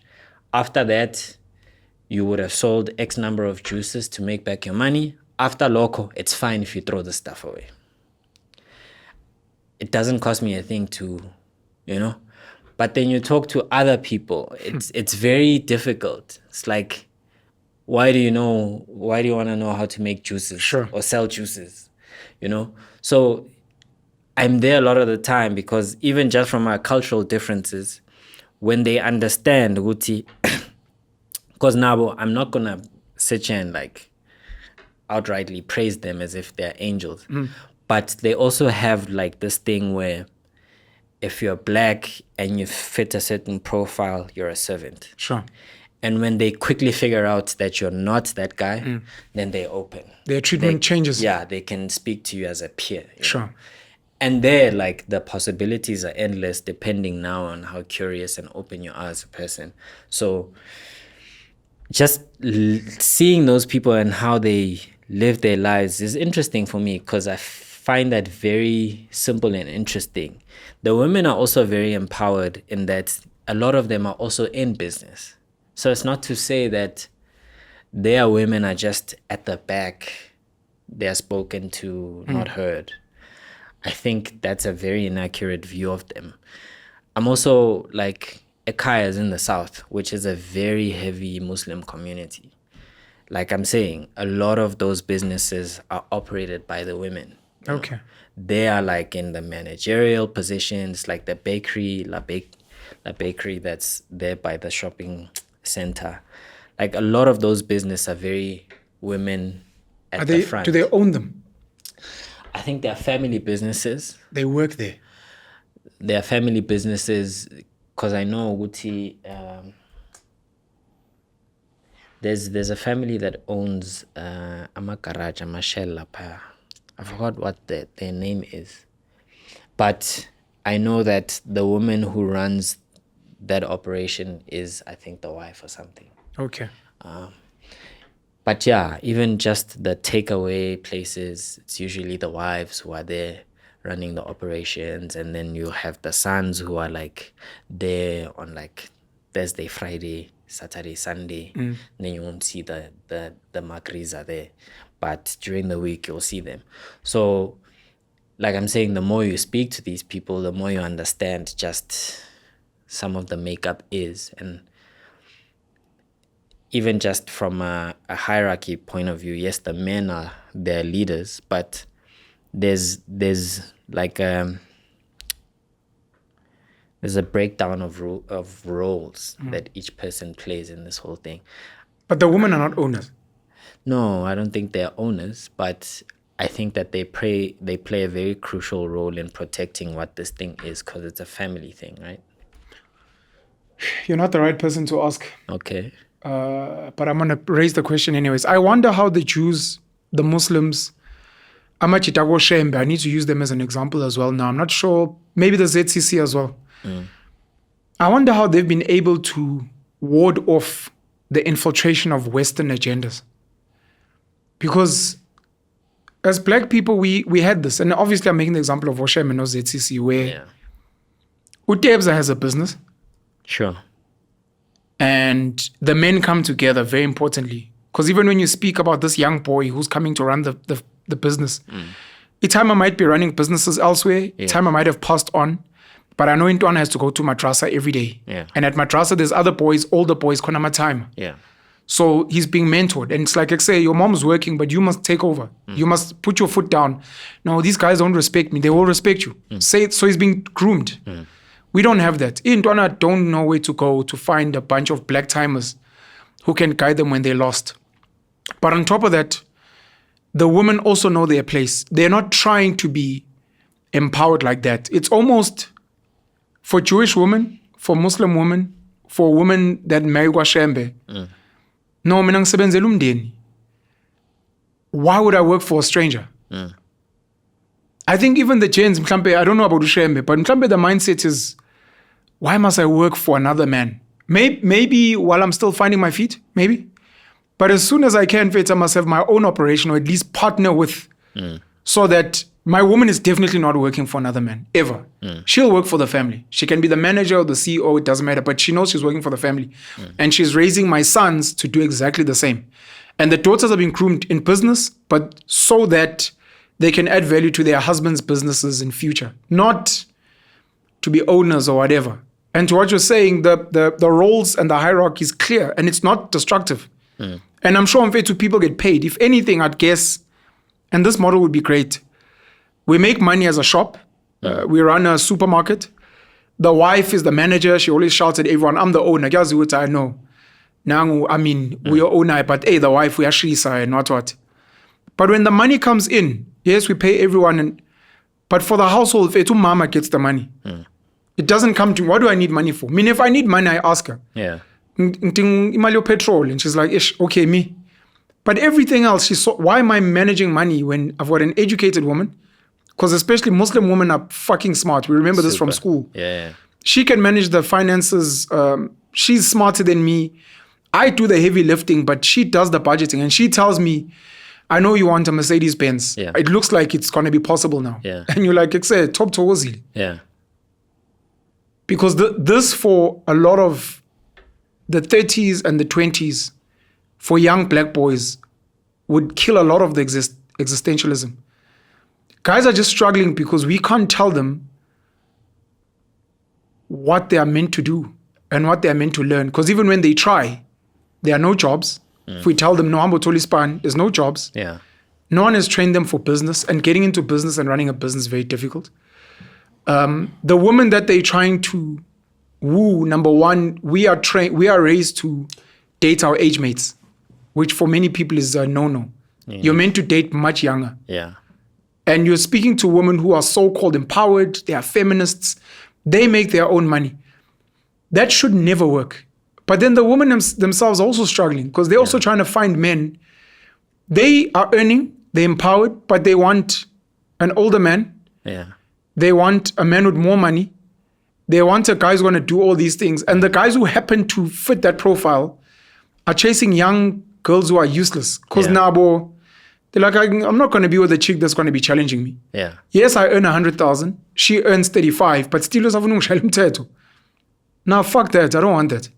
So there's a huge misalignment, and these become the things with Debza where I keep saying black people really need to have certain conversations over and over and over again until they find like an identity. Or if Intwana feels lost, tell him to find Islam. Tell him, I think lento ifuna uzoyithola. Una 30, you want a young girl, ozokuhlonipha, yebo baba, ozopheka, akunezi ingane eziwu-5. Ntwana can tell you exactly where to go. Go there. The girls are already ripe for what you want. Nestembu, they're like, Baba, if that's what you want, me, I'm here to serve you. What's Eddie Murphy in Zamunda? You are Prince Hakeem. Coming to America. You are Prince Hakeem. To another woman are just there to be like, whatever you like. Can I ask you guys something? Do you think And I'm just haphazarding a guess here. Like, I think that these cultural groups have like a very separate, and I say separate because I don't have the right word, but I think that they have separate development for like men and women, right? In that they try to be very decisive and very deliberate about developing men to become a particular man and women to become very particular men in isolation, and then these people must then function in a particular way together. Do you think that that's what Black people need, seeing that we're also like, we subscribe to so many different cultures? Look, ukhona uShembe and ikhona iZ, you know, in that Shembe and Z work in very similar ways, where Amachita have like a thing that's very focused on them, where they get their sort of like teachings, and women too, you know, like they have their thing where bayahlala and baya proper separated. yes, Yeah. you know, and Muslims too in that sense. What the question I'm asking is there a need? Because I think that Black people's ethnic groups did have that, or maybe still do have that at some level, right? But a lot of us aren't traditional in that sense anymore. So is it a thing that we need to bring back, where Amachita are trained very deliberately to be particular guys, and women are trained to be particular women? The short answer is yes, by far. And because of the lack of good, strong, visionary church and traditional leaders, that's why the Black people largely are fucked. Okay. For the majority. The reason I'm hesitating is because I'm a modern man. And I'm just trying to wrap my head around whether the way I am is the way of the future. Because it's very difficult. I think it's elitist. And I think it's meant to be for a minority. Yeah. And I think people like myself are actually meant to be a minority, where I believe in partnership. Me and the woman help each other out. Yeah. We find each other's strengths and weaknesses. It's meritocracy. If she's better at building and running businesses, she owns businesses. If I'm better at being a manager, we hang tuma. If I'm good at looking after the kids. But I think that's a privileged position. I think the majority of Black people, the majority of South Africans, regardless of race, desperately need this. But the other reason why I hesitated is because Jewish people have got Jewish schools where the stuff is enforced. I think even the teachers would look at, but like, what are you doing? Muslims have got Islamic schools. Shembe people, I'm not sure. I know they church every week, and I guess that becomes a way of schooling, Nabo ZCC. And they probably need schools as well. Yeah. Because where we got fucked up is in schools. At school, we were treated somewhat equally. And that's where we lost it. I've got Muslim family, and even years ago when the kids were young, the mother would this is her children, she'd tell the girl, why are you playing with the boys? Yeah. I'm like, those are her fucking brothers. What the fuck? But you realize it's a different way of living, and there's a reason why she was doing that. Because the daughters are ripe for marriage. It's not, I used to beat up my brother, and now it's like, hey, boys and girls don't play together. And for the average person, this is the easiest. And I know it would solve problems for a lot of women as well. Even women who are educated, smart. I mean, educated, smart women now are half begging for arranged marriages. Yeah. They're like, hey, maybe it would have been better if, hey, clearly I don't know how to pick men. And it's not that. It's the environment has changed. And when I forecast an ideal world like the one that I'm living, it doesn't work for the average. The average needs to be trained and raised separately. And I'm thinking now, I've got my way of living, which is good for me and people like me. But I need to tell people to stick to traditional gender roles. But now we need to also, outside of school, change the laws and intentionally keep women out of certain jobs and intentionally keep women from earning certain incomes, but then find ways to tax, force men to provide for women even where they are falling short. Yeah. I'm just not sure how these other groups get it right, because I've heard with some Muslim women are ill-treated. Do you set a law? Is it a matter of how much you take a collective accountability where there's a woman in the community or that's poor, that's struggling, as much we all give her money? Because even though we as the men have got you because you're a woman in our community. So and we won't give it to you as no, because now we're coming to fuck up your home. Yeah. But you come to the church and through, oh mama, take care of you. But from oh baba contributing. It would fix a lot, even though I don't believe in gender roles and I fantasize about a genderless future. I think a lot of black people want the best of everything. They want slave queens, they want wives, they want independent women, they want agreeable women, they want everything. And I guess it's because you grew up in a world where you were not privileged to be in the spaces. And now you get democracy. And now you get exposed to this thing. And then you're like, damn it, we went too far. Damn it, I want to go back. So I think it's going to be tough for most men to go into one way of thinking. But I think if you look at the greater good of the black nation, I think they have to. I think we're a very destructive people in all aspects. And it doesn't seem like freedom has worked for us. It doesn't even seem like culture has worked for us. Yeah. Because if it was truly that strong, we would have at least by now gotten back to culture. There are many people that were conquered. I was checking out a documentary on Lee, the leader of Singapore. They were conquered, he made a plan. You look at the Chinese dynasties, they made a plan. The Malaysian people made a plan. So there's something about us that is not, I don't know, maybe it's our level of conquering. The Buddhists, some people argue, were at times at the highest level of conquering than us, or maybe say the same level, but they made a plan to come back. Yeah. And right now, the cause that we're charting now as black people doesn't seem like, or I don't see us getting that thing back. It's like the other people are conquering, they got it back. It's more divisive than uniting. Yeah, so I think to solve us and how we behave, we need to be boxed in and set rules for us on how to behave. Because right now, democracy is not working for us. Because our parents themselves were very cultural until they realized, oh, there's another world here, man. This thing is nice. I also want it. Can't it went too extreme?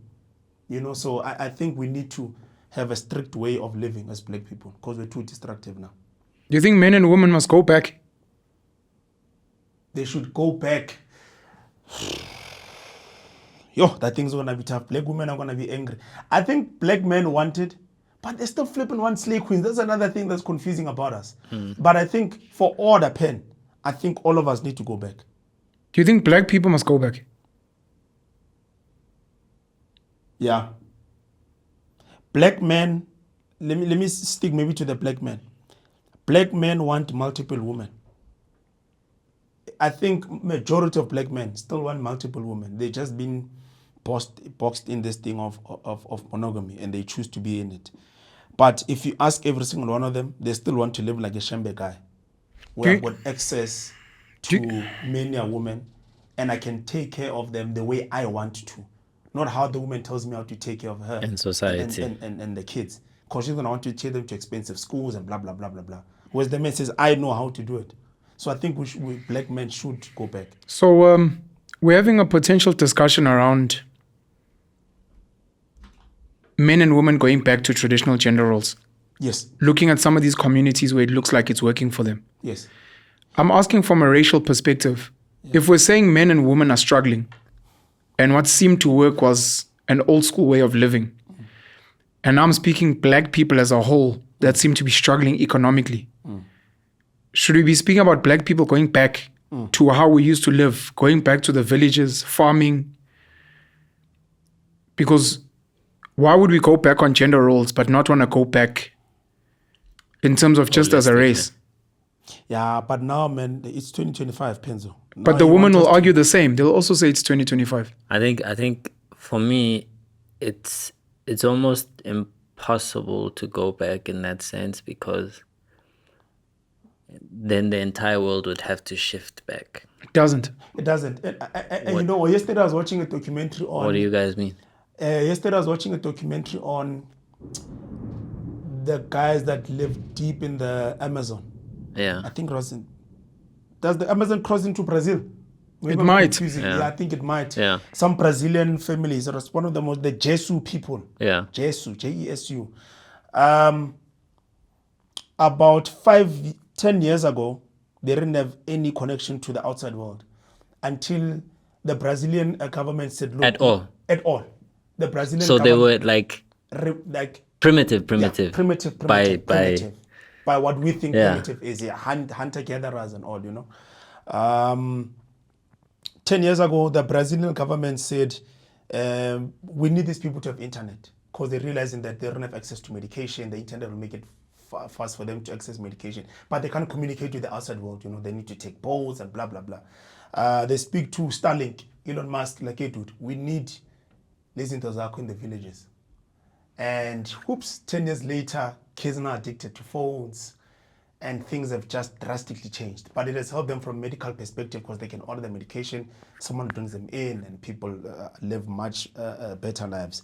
And they were asking this old man, like, in fact, what do you think is the best way? And he says, you know, from what I've seen my child become, I'm not sure anymore. Yeah. I was against I didn't want technology at all. But I've seen some advancements in his argument, how he sees our people living some sort of a better life, because we've got access to internet, and which is information. And it's like, I'm not sure anymore, which goes back to this conversation we're having now about what does it mean to be a black person now in 2025? Do we go back or not go back? Because now you're used to having the panado, the grandpa. So what I think so many other things, you know. I'm not sure if going back all the way is the solution. Before you speak, Dube, the Amazon rainforest is not in a single country, but spans 9 South American countries, with the majority located in Brazil, 60% of it. Okay, cool. Yes, yeah. Go ahead, Dube, sorry. No, when I say Uti, then the world would almost have to. It's like, if we go back, then we're going back, but it's almost as if like we have never come into contact with everything else. Oh, let me explain. Okay.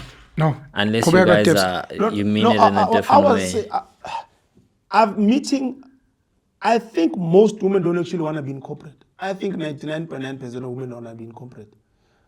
They would be okay with going back, doing the chores of being in the house. The issue that they have is that the man then becomes abusive. That is the fundamental issue that I think women have. That the man then takes advantage of what is innately who I am, a soft person. So the origins of the man is that he's been abusive. No, it's not. He became. I'm not saying he. So then there was something before that even. Yeah, I think. So let me try and explain what I mean about going back. So when I said women going back to gender roles, I wasn't speaking they must forget their education, they mustn't go to school, they mustn't be ambitious. It was going back to saying I'm a woman and I have to have babies, I have to take care of the home, I have to support my husband. My husband understands that he's the head of the house. He makes the major decisions and so I support him. Part of it could be I work as a surgeon or as an advocate, but imali yami mhlambe ngineza ubaba wasekhaya because ngizwa ngaye and he, tells me what to do. And in terms of ekhaya, I make sure that there's an auntie that cleans, but it's my responsibility. It's not it's all mine as a woman. Now, similarly, I'm a provider and a protector and whatever, but within reason. So when I speak about going back for black people, I'm not speaking let's go to the village and let's go farm cows and fetch water from the river. I'm speaking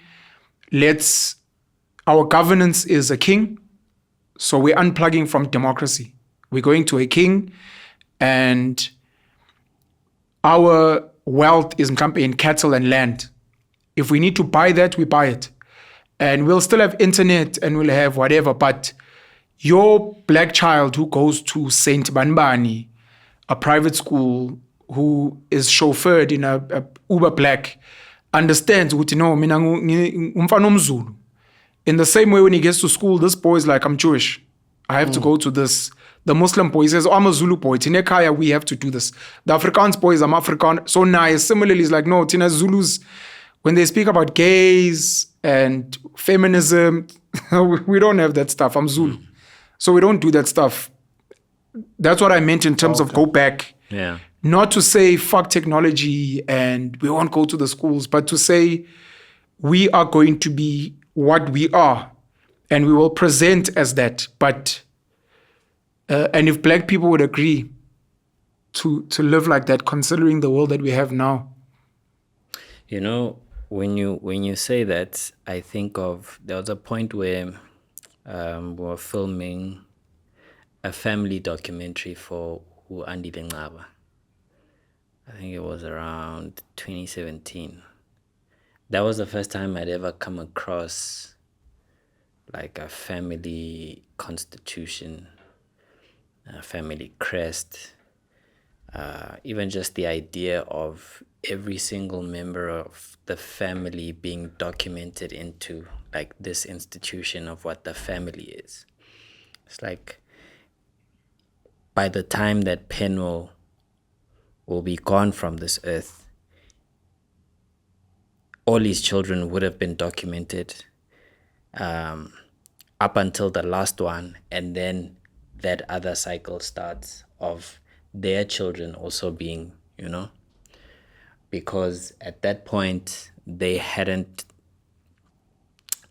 told at length the story of his mother. I think his mother was left with maybe a couple of weeks of life, but she was terminally ill with cancer, So they wanted to almost capture some of her history before she passed. Put that in a book, put that in a documentary. But I think then the things that would like ingrain those things would be institutions such as those things, where it's like we're not depending on like word of mouth or like oral culture to pass things down, but ikon into abambekayo that we teach you and we hold you to. There's a reference of umbhalo thize othi, this is what it means to be a mlotshwa. In the world out there, when you go out, this is how you represent abantu bakamlotshwa. This is what you stand for. This is what you strive for, and you wear it. There's a crest that has these things as the cornerstones of what we're about. Because I think then it's much easier to live up to a certain thing rather than, like, for instance, I was talking to an uncle of mine and I was like, mhlampe kungakuhle if shower like ispani once a year, not because sifuna mhlampe ukuvuselela abaphansi, because I think that what that thing means for everyone is different, and how they interpret that is different. But just as a function of let's all eat from the same pot, Sure, once a year, just to foster ukuhlangana, and that idea was lost to him because he then started saying to me, yeah, but uyazi ukuthi before siyokwenza umsebenzi noma before siwisa isilwane fane siyohlola khona sizotshela ukuthi senze kanjani, then only can we. And and I can appreciate some of those things, but also it's like some of these people, he gave me 3 options of people. It's like Singagu, Babu Spanbani, or Seswatini, singaya babusbanbani ohlala lena lady. You know, he counted 3 different people based on, I think these people are good, but not based on the fact that these people are the best to advise us on what our family is about, and they know what our family is about, you know? So some of these things for me are very hard because it's like we don't have an idea that's consistent with who we are, that also that we can all relate to. A lot of these things, I have this idea, that person has this idea, and it feels like, yeah, siyakwenza, but like sikwenza as ngathini, just for show, you know. We're not really like doing some of these things symbolically for what they are, you know. It's like just ukuthi senze umsebenzi, everyone comes together, but that has to be preceded by someone saying ngumnyama la fanele nikhanyise kanje, you know. I don't know if we can't asikwazi ukukhanyisa by just wanting to unite. What's stopping you from leading that? Like I'm saying, also our cultures are very driven by seniority and not necessarily Meritocracy. You know. So it's That's like, what's stopping you. Yeah, it's like there'd be a lot of backlash. Why not host a braai as a cheat? Don't slaughter anything. Don't make it a family thing. Just be like, ngishaya braai and I've invited everyone in the family. Yeah, that's probably something that we can do. You know. Yeah. You know, another thing to get with that is birthdays. I had a thing, we're not coming together. It's just a lot of issues. Like, you know, black families, man. Now we can't we want to do something in the Northwest, our ancestral home. Whoever comes. And everyone showed up. Then there and there, outside of the birthday, I raised the concern of buffet party. We're not doing formal. What you're saying right now reminds me of Ndlandla Lux. The slaughter is not just based on their ancestors, so you know, guys. Yeah. Let's all eat from the same Yeah. plate. In fact, you know, we have to slaughter. What means you have to chill for that slaughter. Yeah. Like it's a whole process. You know, it's not a 12-hour thing. You know? Yeah. Probably chow the next day, cut the meat at night until it's cold. So it fosters people to be together in for that. Let's say 48 hours, or 2 days, or 36 hours. You know, so I figured that out. I'm a birthday. No. Yeah, and it worked. Because I was also facing the exact same thing as well. And like Pen is saying, it could be a braai. Yeah. Shisinyama. Yeah. Or zanso linyama. Yeah. Definitely. Then you raise the issue while you are there. Yeah. Yeah. It's a thing. Yeah. Are you tired? Me and I'm fit. Katala sinto zami easily, but I do get tired. I'm saying, must we shut down? Is there anything you want to talk about? Yes. Anything else? Yeah, let's go. Going on a complete tangent. Sure. There's something you posted, I don't know if it was on your WhatsApp status, Okay. about some guy who was cycling and it's the toughest race on earth. Can't remember that. Toughest I know that the toughest races on earth are very weird because they're like cycling self-supported. race on earth. I don't know if it's not Rwanda or what. I don't know what this thing is. Silk Road. Yeah, those Race are across- like, you know, like ultra, where it's like self-supported, like one guy going on like this very long ride. There's one in South Africa, the 1,000 kilometer single stage mountain bike race in South Africa called the Munga. There's that, but if you're talking like multi-participant sort of like race. Wait, so there's something you posted recently, man. There was some guy and it was almost like you were saying this might be the fittest guy on earth, just in terms of the race and the grueling nature of it. Anyways, why do you cycle? I like to cycle because I think I'm very enduring. But Nakon, I got into that as a by the by. I got injured from running, and then I got overweight.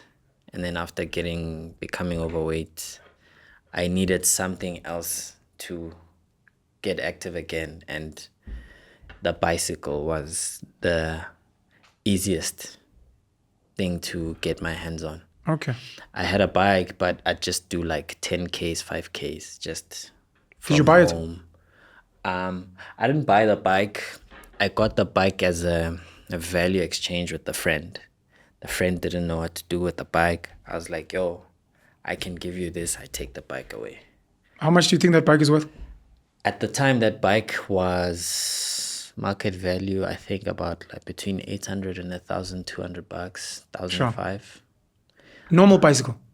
Yeah, it's like vintage road bike. So that would be a bike that was made in the 80s. Or second-hand? Yeah, it was a second-hand bike. And then... What I mean is if you were to buy it now, you need to look for it second-hand and it would be about $1,000. Yeah. Okay. So then from that point, there's a group of guys called Bicycle Stockfell. They are from Vosloorus. I found out about them via Kile, who's a friend that I also went to school with. She also works in the industry as a focus puller. She's a part of Bicycle Stockfell. Knew the guys while we were still in school. But then fast forward 2023, they decided that they were going to organize a ride from Johannesburg to Rustenburg. That was during the time that I was trying to lose weight.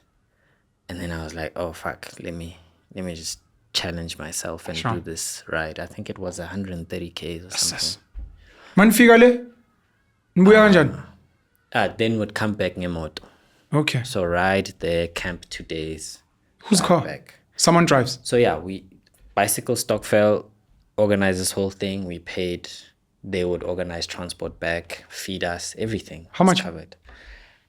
Look, they really undercharged us. Everything was 3K.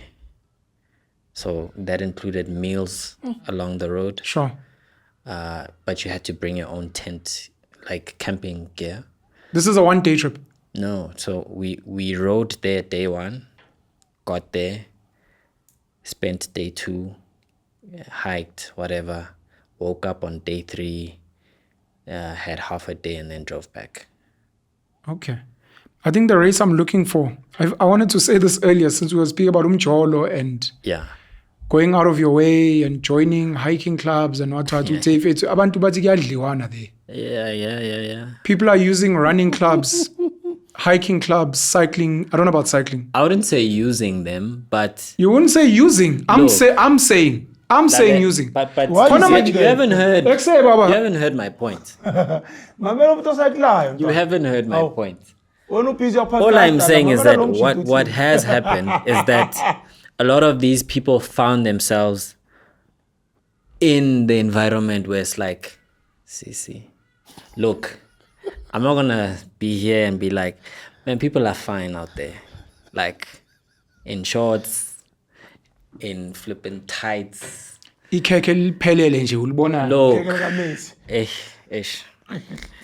I'm easy, you know, like people really are pretty, man. So it becomes a situation where it's like, even at work, I don't think people go to work to jola, but they find themselves jolaring at work. For me, it's a similar thing where you join a running club, then you discover that there's so many single women here. Even though some people are not single, they end up exiting some relationships and getting to other ones, you know. So I'm going to tell you about some of the rugby groups I've been in where the gents have said there are niggas that join various clubs, Rosebank, Waterfall. Look, because there are hunts there. And how much is are going there to a hunt. No. Just a WhatsApp. Yeah, over time. No, they this is a became WhatsApp that. rugby group, not the groups I'm speaking about. So the groups I'm speaking about, I'm in a rugby group with Amachit. Amachit are speaking about running clubs. They're like, hey, Vetu, there's this running club with his hands. So Twana, if you're looking to smash, go and join. That's what I'm saying. I'm not a part of those They've groups, become that, unfortunately. yes. And apparently it's becoming rife, like in places like Joburg. And I think Cape Town as well. Ah, look, these clubs are Because it's corporate girls, Yeah. well educated, good looking, Kunenyoko. earn well. Yeah. So if I'm fair to sort of decent yana, Yeah. you live wherever, but you want to join wherever you'll travel. Yeah. Because number one, yoke as a Number two, It's nice. it's an excuse to get to know each other. Because they add you to the WhatsApp group, and then you're like, no, I work at Discovery. Usis is like, oh, and I'm at Investec. So it feels safe because we're all running together. We're all part of the same LSM. Which school did you go to now? I went to What Boys High. So I think people become susceptible to Coffee and dates. instead of going to church, Yeah, and I don't know where else to meet people because we don't work in the same corporate Yeah. space. This becomes now an excuse to be like, come join this club, because some of them are stressed because their boyfriends are cheating or a husband is out of town. So while you guys are chatting, then Shama Powerade and what each is just like, he's gonna be gone for what. So you're like, okay, sure. But now she's giving you a clue.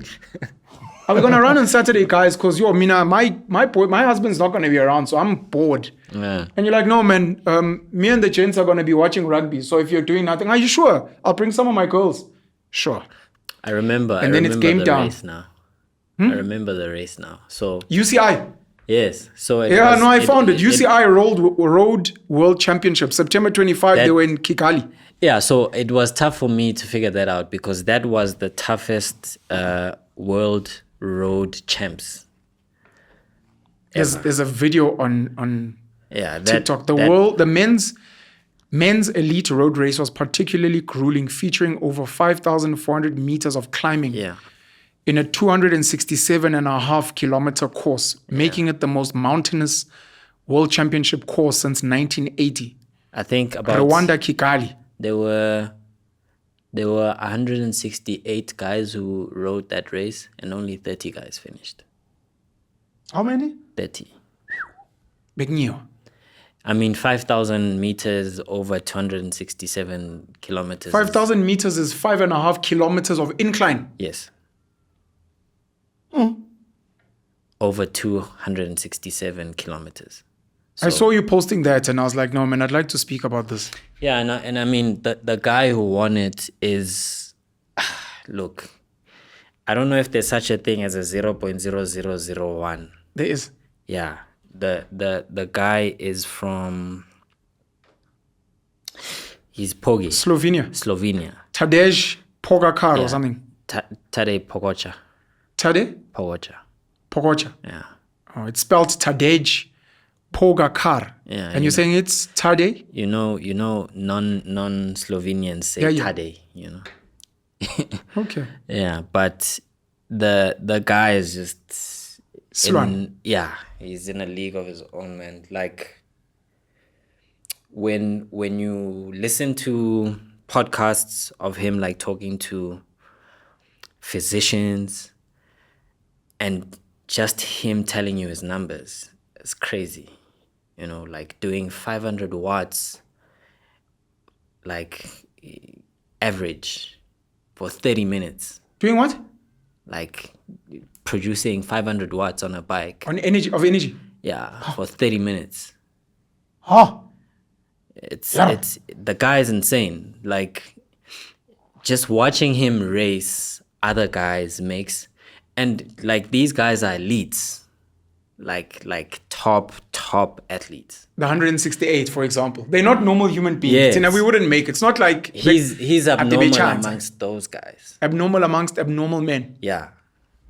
You know? So it's insane. Have you heard of a guy called James Lawrence? James Lawrence. Rings a bell. James Lawrence, for Utebza, who knows nothing about anything that matters in the world, completed 50 Ironman distance triathlons in 50 days in different states in the US. Yeah, bro. So he did 50 Ironmans back to back over 50 days.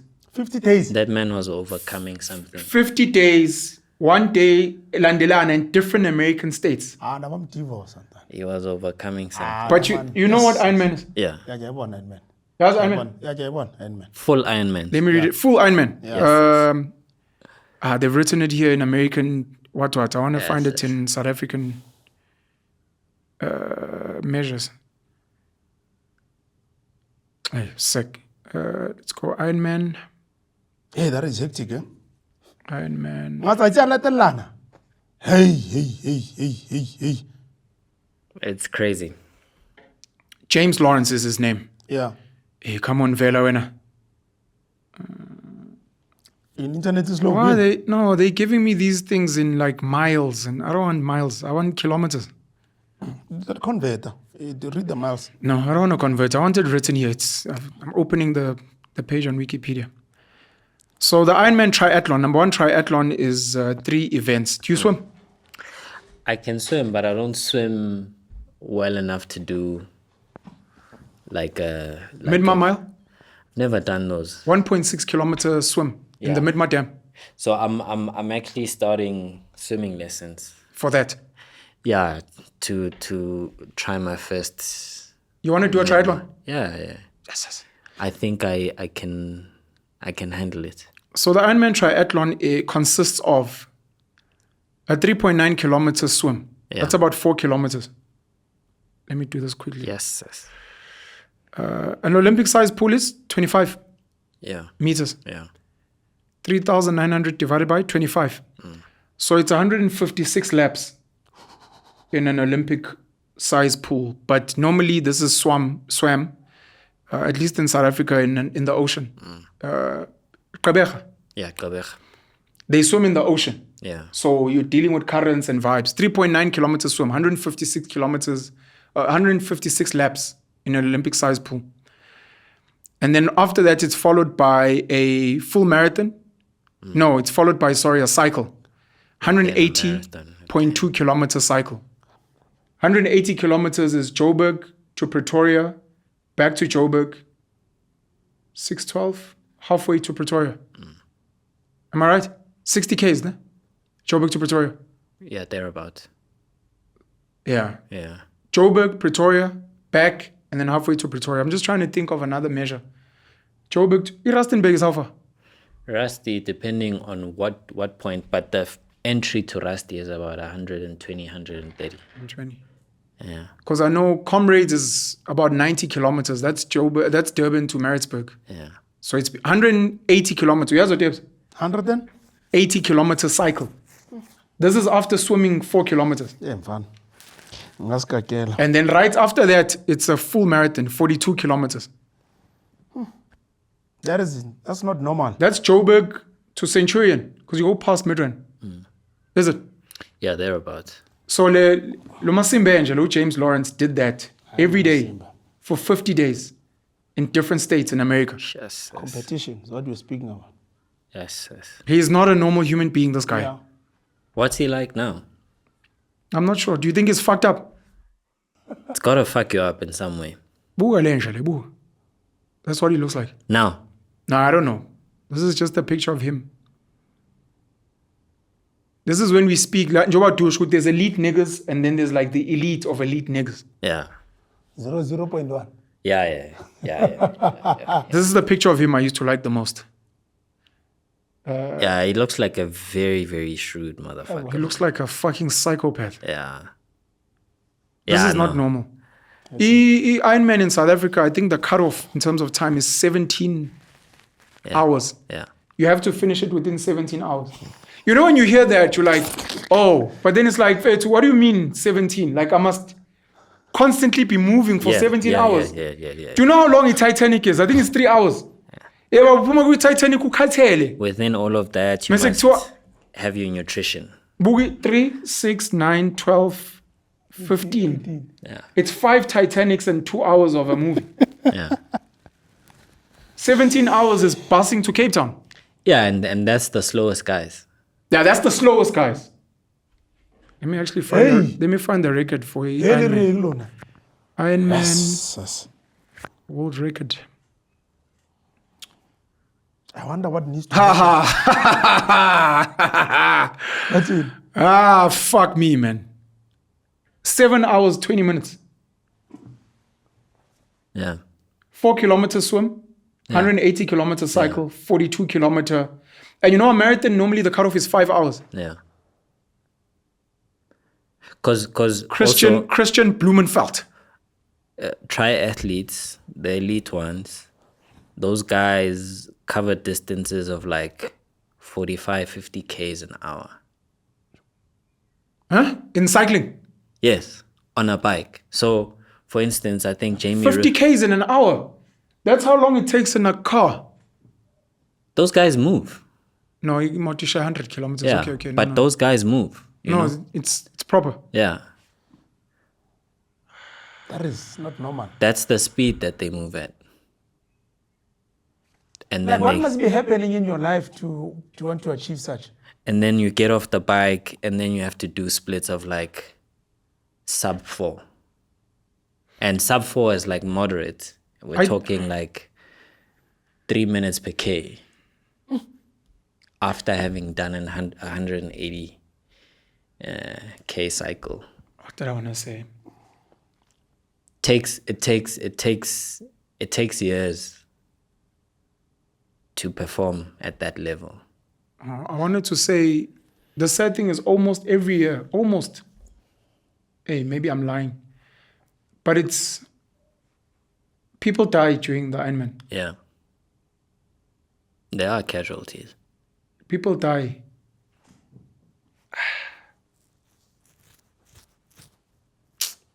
Let's see here. Do you know how much the bikes go for? Because I mean, number one, so the Ironman Debs is not for blacks because blacks don't swim. So already Maxakalo, you're like, I'm out. But the cycling and the running, blacks have got it. The cycling, maybe. But now the question is, how much are those bikes? Yeah. By standards of like UCI and where I've seen bikes in terms of costs are, the most expensive bike at the Tour de France this year, I think, was around 20 USD. 20 what? 20,000 USD. That's the most expensive. Yeah. So convert that. 343,000 Rand. Yeah. So that's the ballpark. But that's an expensive one. Yeah. Let's see, average price An average of would I say Ironman bicycle. that I'll just would put be that here. probably around like 9,000, 8,000 Oh, for pony. Like 15, what is it? USD. 20,000. Ironman 2025 Ironman Durban bicycle transport. This is one of the websites. Yeah. 19,000. There's ones for 17,000. Those bikes are not. They're not elite level. There are certain bikes for 32, 46. Yes. Those bikes are not elite level. So that's another place where Udak is out. And then I'm looking at certain bicycles. This is I think in South Africa. How many?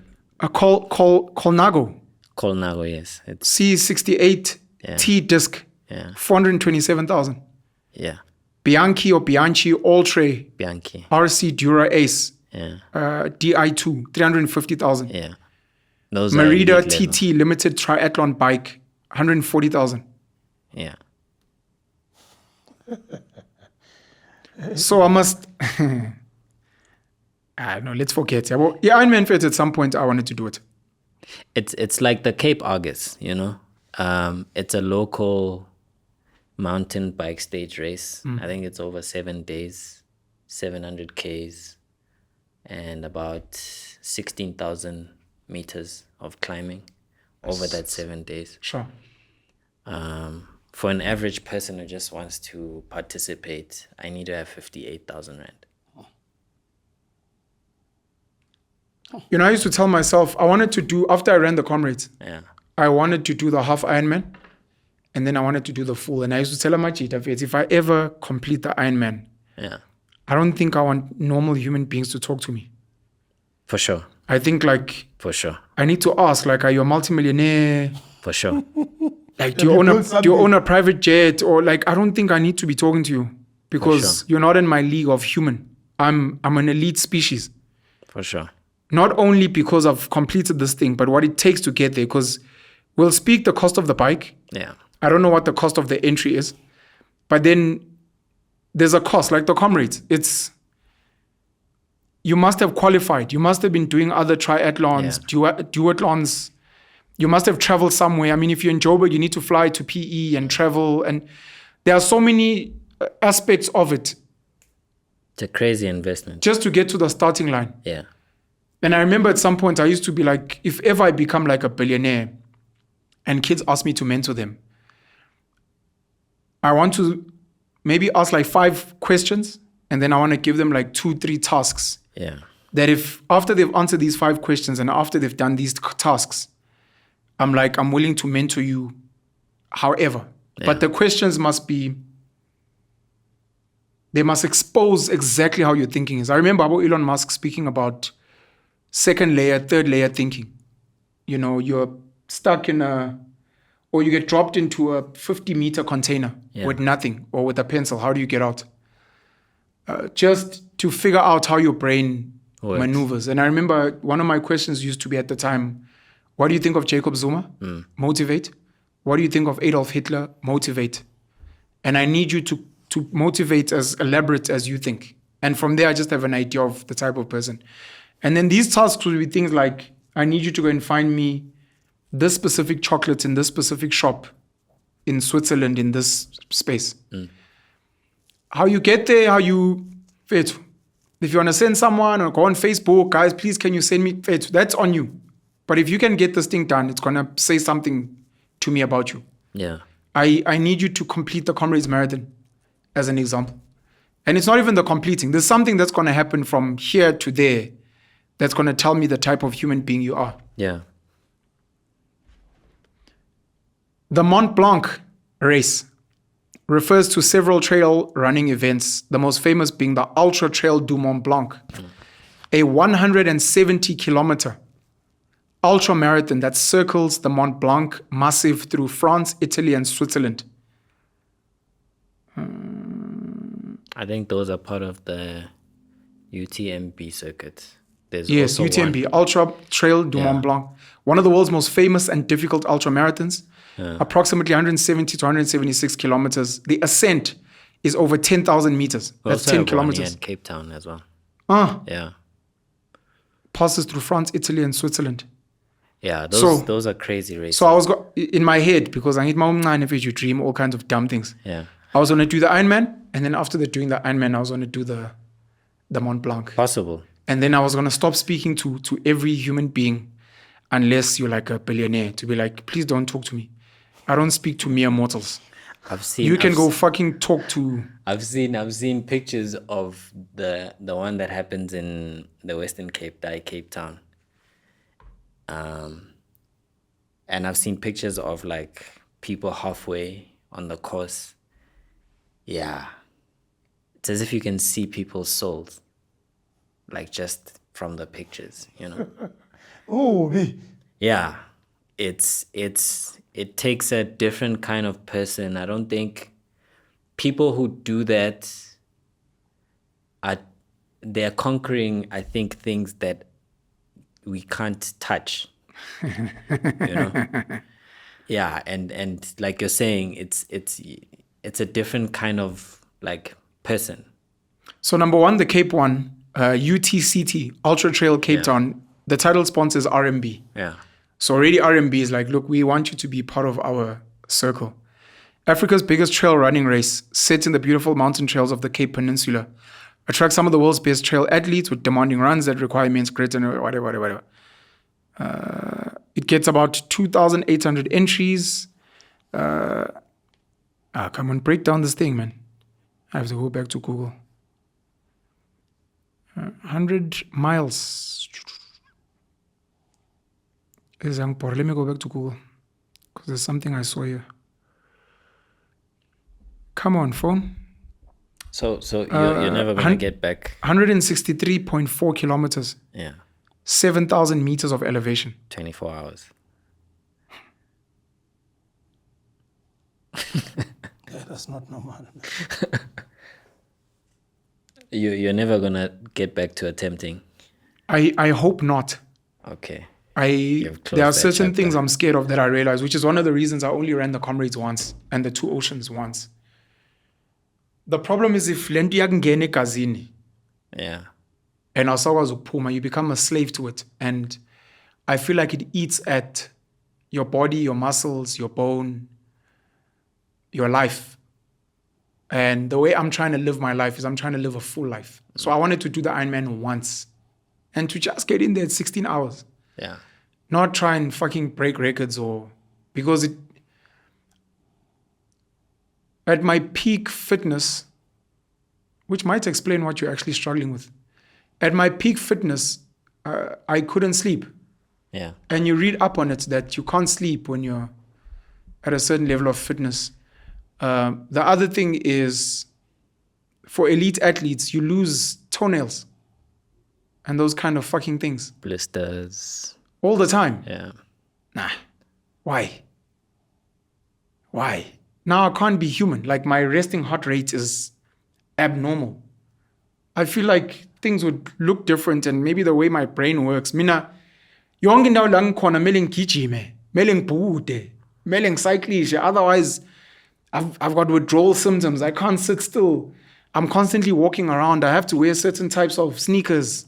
And I wear a certain type of watch. Maybe it won't be like that. It is. You know, what you guys are speaking about, my cousin, it's not at that level you guys are speaking about, but she's done the Comrades 10 years consecutively. Sure. She's on, like, you know, after you run it for 10 years, they'll put your name somewhere. Yeah. I forgot where it is. So she was celebrating that. Last week, they put her name there. What Pen is speaking about, I've seen it. She only dresses a certain way. Everything she dresses like an athlete. Whether she's going to church, she's going to a funeral, everything is dressed like an athlete. She doesn't have any other way of dressing. Yeah, those guys that run a lot are weird, man. They're just weird people. Yeah. It's crazy, man. I think they're normal that thing is people. true. It's just, I guess it's when you're super like dialed into something sometimes. How far would you like to go? In terms of? The things that you do in terms of fitness and athletics. I just gave you some examples now when you spoke about swimming. Look, I'd definitely like to at some point get strong enough to like do ultra distance running. What's ultra distance? Like Comrades, UTCT, but not to do it like every single year. Just for me, these things are like bucket lists. You'd like to do the Comrades? Yeah, I'd like. And you'd like to do this 163 kilometer? Yeah, I'd like to do that. At some point, I was when I was like proper running. I wanted to do the Comrades and then the following year do that because the entrance corner, UTCT, I think is about $4,000. Okay. So I'd worked it out, and then fucked up my shins. I had stress fractures. Nazi inkinga. My feet have never been the same after the Comrades. Also, it's like then for me, what it's also taken is that I've had to invest a lot of time learning. So learning that you have to prioritize strength training, otherwise you're just hurting your body. Why? You know, but ideally, the thing that I like the most is the cycling. So I want to do it well enough to get a bike sponsor, get a kit sponsor. Yeah. 947? 947, I've missed doing it twice now because of like tentative work. Sure. The other time I did definitely get work, but this time I was like, I can't risk like entering and then work comes up, you know. Penson did it once. We had to fetch him in hospital. We're actually talking about it. I ended up not working, and if I had told him, he would have organized me a ticket. Sure. And he was like, yeah, but you would have had like a shit start. I'm like, it's fine. I would have, you know. Cape August? Yeah, definitely want to do that next year. Just fingers crossed that the coins connect, you know, because these things are super expensive. Yes, they're not for normal. Yeah, they're super expensive, you know. Like Or just pencil upishise. 947. Yeah, no, Yazi, Fetu, there's a way that Penson lives his life. Sorry, Sizwe. The 947? No, but Penson is almost like a daredevil in how he does things from how he's 109 kilometer. described it to me, you know. Everything of his is extreme. And Yeah. he overdoes it, and I think it's unhealthy. So even though comrades, he ran it with me, but he was injured. Why Forster? So he got halfway and then he pulled out. But you obviously qualify for the comrades. So he's run a full marathon within a cutoff, etc. But he be forced. In 947, I don't even think he trained properly. And manje, this is umchito probably in CMB. And he had vodka. Who takes supplements? He drank vodka. Yeah. So I think Vetum Zimbabwe somewhat it shut down somewhere. Obviously. And instead of him seeing it as a warning, which say, "Ntwana, take it easy." It's a challenge. It's like, nah, I'm David Goggins. We're fucking going to war.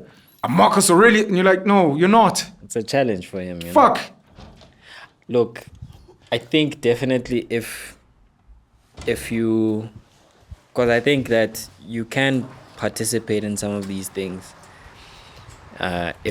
if you're also just conscious of your pocket, you know.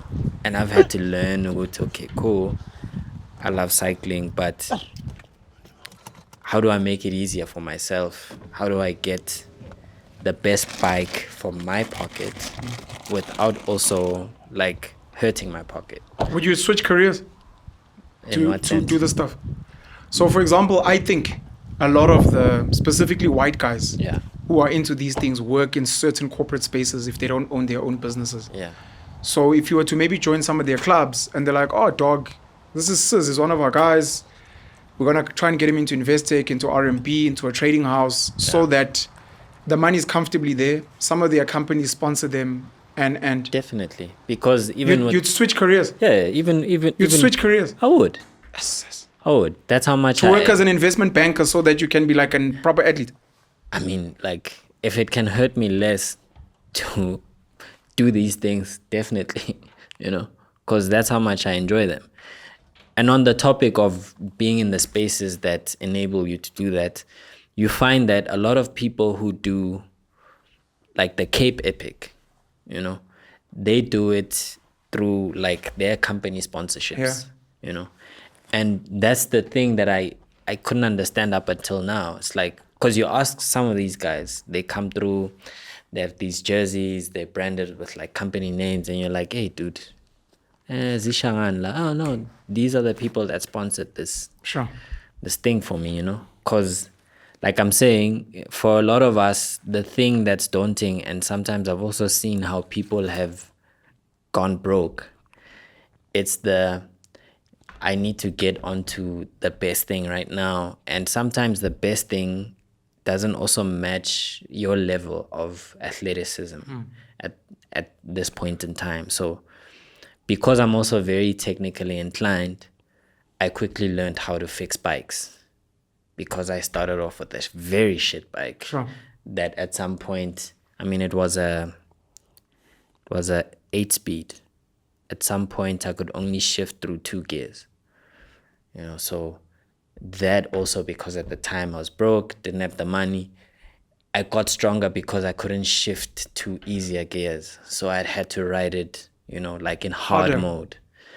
And then over time figured out that, okay, because now I've learned how to fix bikes, all I need to do now is that if I can acquire the different parts like as components, they work out cheaper to as opposed to me buying a complete bike. So, I mean, my bike right now is in the teens in value, but I spent about $7,000 putting that together because So you're riding like a 15,000 rand bike? 18 value. That's not a lot. Oh, come on, dude. Yeah, well, Konama bicycle 400K. You know what I mean? But for where I am, it's something. But I figured out after like a while of like, okay, I need a bike, I need a better bike because I'm at a different level now and the bike I have is quite shit and slow. And you figure out that, okay, someone somewhere on Bike Hub is selling a frame okay, this frame is on Bike Hub now for like 3 months. Yo, bruh, I'm not gonna pay you $5,000 for this frame. It's been chilling here on Bike Hub for like 3 months. The best I can do for you is 2.3. Do you have it today? I have it today. Cool, let's meet. I get the frame. From there, I start looking for a group set. The group set is like the drivetrain, you know. It's the shifters, the chain rings, you know. So in so doing, I've also met people who make their money selling bike parts, because it's a very big market, I found. You know, like the more you get into it, you discover that, okay, there's someone there in Fortsburg, they're in a community and they service other Muslim people and they sell them bike stuff. You talk to this guy and yeah, he's willing to do this for you. If you buy that thing, they'll give you this at maybe 60% less. Yeah, the Muslims are into biking properly. You know? Yeah, so before I knew it, I had a bike that's worth 18,000 that I put together, because when I look at the very same bike that's complete, I think it was about 24,000, but mine has a slightly older drivetrain. I mean, it's very competitive by like the standards of the bike, but I think it's an earlier model by 2 years or something. But what I'm saying is that if a lot of us can get our heads around those things, and then you've got someone like Richie, who, if you don't know how to work a bike, can service a bike for half of what you'd pay for half a service. Richie is a person. Richie is a person, and he's based in Mayfair, you know. So he does a full bike service for 350 Rand. A full bike service, I think, is about 1,000 Rand or something. And this is someone who also go out of their way to make sure that you get a better part for this, a better part for that, because he's just dedicated to cycling. So I've learned how to move around. I mean, I'm supposed to collect tomorrow a frame that I did like a value exchange on. You know, I have a carbon frame, but it's not going to work for me, because if I crash that thing, because inevitably you will fall off a bike, I don't have the money to repair carbon, you know. I mean, I wanted to paint the frame because I got it as a full bike, Nakona. When I worked it out buying that bike, because I needed the drivetrain from that bike, but I got then the frame, which is carbon. I got the bike, I think I paid it off over 4 months, but the bike was 10K, paid it off over 4 months. But if I take those individual components and sell them, I can make about 18,000. Jeez. You know? So what I'm saying is that people can approach this thing that way. Because a lot of people come to me and they ask me like, yo, where can I get a bike? And I'm like, Ish. I don't think your mind has adjusted just yet to just spending like 15,000 at a go on a bike. Get used to the thing first, and then start to like understand what the value is of these things, and then maybe you can do that. I'm not pocket checking you, you know, but maybe you can do that. But long story short, tomorrow I'm getting a frame, and it's a gravel frame, because now I need a frame that can work for me off-road and on-road, you know, because now we're approaching December. It's very dangerous on the roads. So now I can ride on the trails around Johannesburg. You ride there, go Multistrift? I do those There's rides like on a cycle cafe there. Yeah. Near Kloofzicht. Yeah, I mean, there's quite a lot. You mean the one that's Lapangase Cradle, ain't it? I think so. Yeah, that's where a lot of riders go. But I don't have a car right now, so I ride from here to there, meet guys, Yes. ride, and then ride back. You know? What's the distance there? 30 kilometers? Yeah, it's about... So, the routes that I use is I go up Republic, turn into Bramfisher, then get on to Maine, go through Bryanston, get on to Winnie Mandela Drive, then go via, what's this place? Like Broad Acres. So around the back, Broad Acres, Cosmo, Okay. Deep Sloot, and then into the Cradle area. Why not straight up Bears? I like the challenge of having to do these climbs going there. It's for your own vibes. Yeah, also, I think I've learned over time that I'm a different kind of cyclist in that to really get going and warm, I need about like 20 Ks. And after like 20 Ks, yeah, I'm moving now. Like my body's hot. And then I'm like, so then I use the climbs to get my body warm and like to open my lungs and my legs. So by the time I'm by Monte Cassino, and then I get into the crosswinds, yeah, I'm comfortable now. Umzimba soyashisa, you know. Yabo nje kungenantombi. Ngoba ujola namabhayisikili. No. Amabhayisikili wakhiphela ama 10,000. No. Wavukela ekseni wakhenike. Sonke This is meant to be usisters.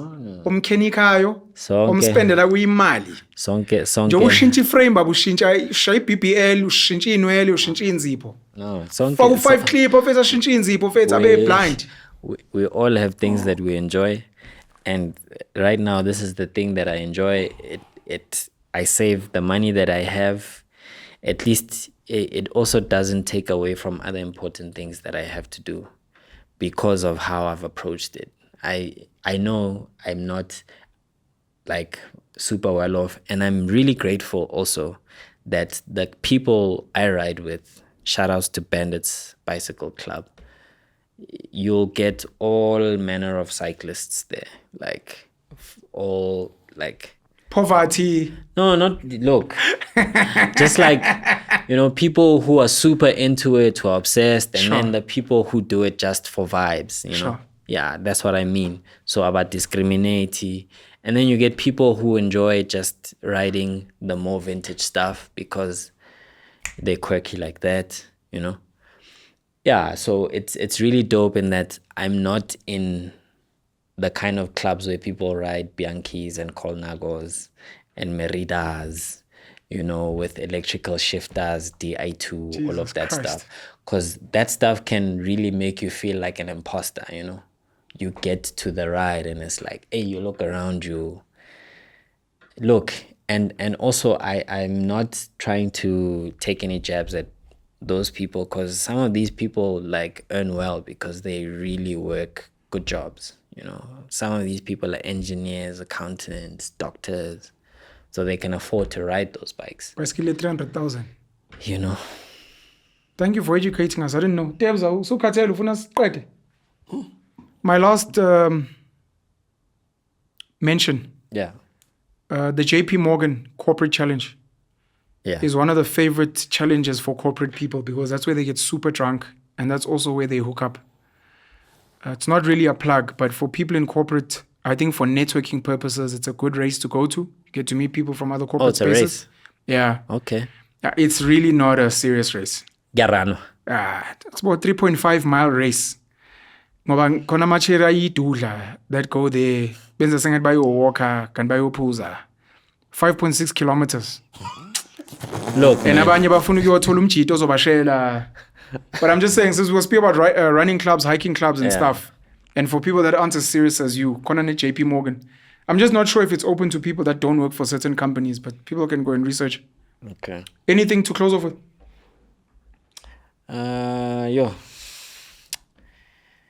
Nothing particular. I guess like on the topic of just like young men right now and them being in a very difficult place. Angazi mina ngathini, you know, because I think there needs to be like a cross-generational interaction. You know, I don't know how that is going to happen, but I think it's needed, you know. It's just a lot of young guys can benefit from understanding how older guys have navigated the stages that they've been in. Outside of podcasts?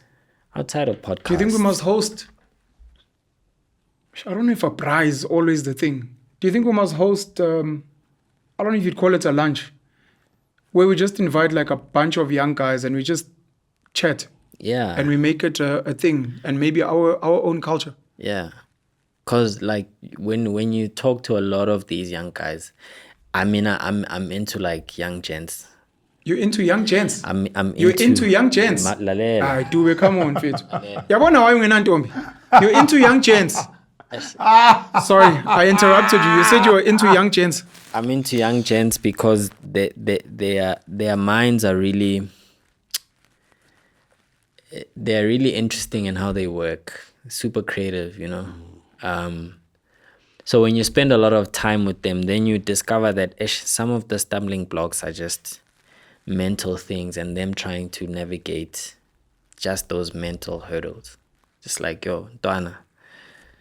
I mean, there's a guy I know, and I'm not trying to say he's struggling with anything, but it's so dope because he services the piano side of like culture and like the art space, and he makes album arts for them, you know.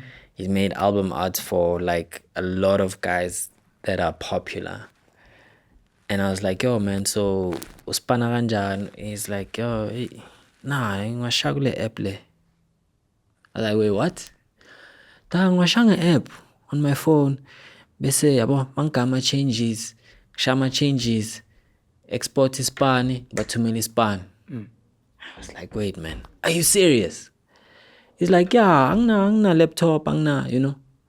But that is someone who's just eager to do more things. Also has like a clothing brand, does his stuff on the phone, like just sees no reason to have limits. Sometimes, you know, like just plays around with making music on his phone.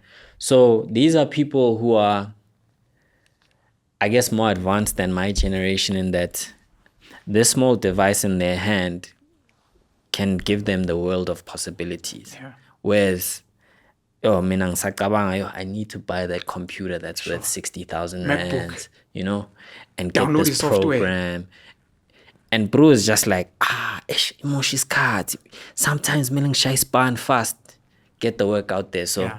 I like spending time with them because they remind you just with sometimes getting onto the thing and being spontaneous is what you need. But then they also struggle with not having enough money. Yeah. Because now they interact these girls, you know. And these girls want things that are much higher than what they can do, you know. So then they start to feel like they're not enough, you know. So yeah, amajita thing anje see a cross-generational interaction, I can say. Debs? Nothing. Sizwe must close it. Yeah, Okay. that was it from me. Thanks, Sizzle. Sure. Yeah. From you? No, I'm done. 2.5 hours. That's pretty long, yeah. Nah, let's shut it down. I'm happy. Sure.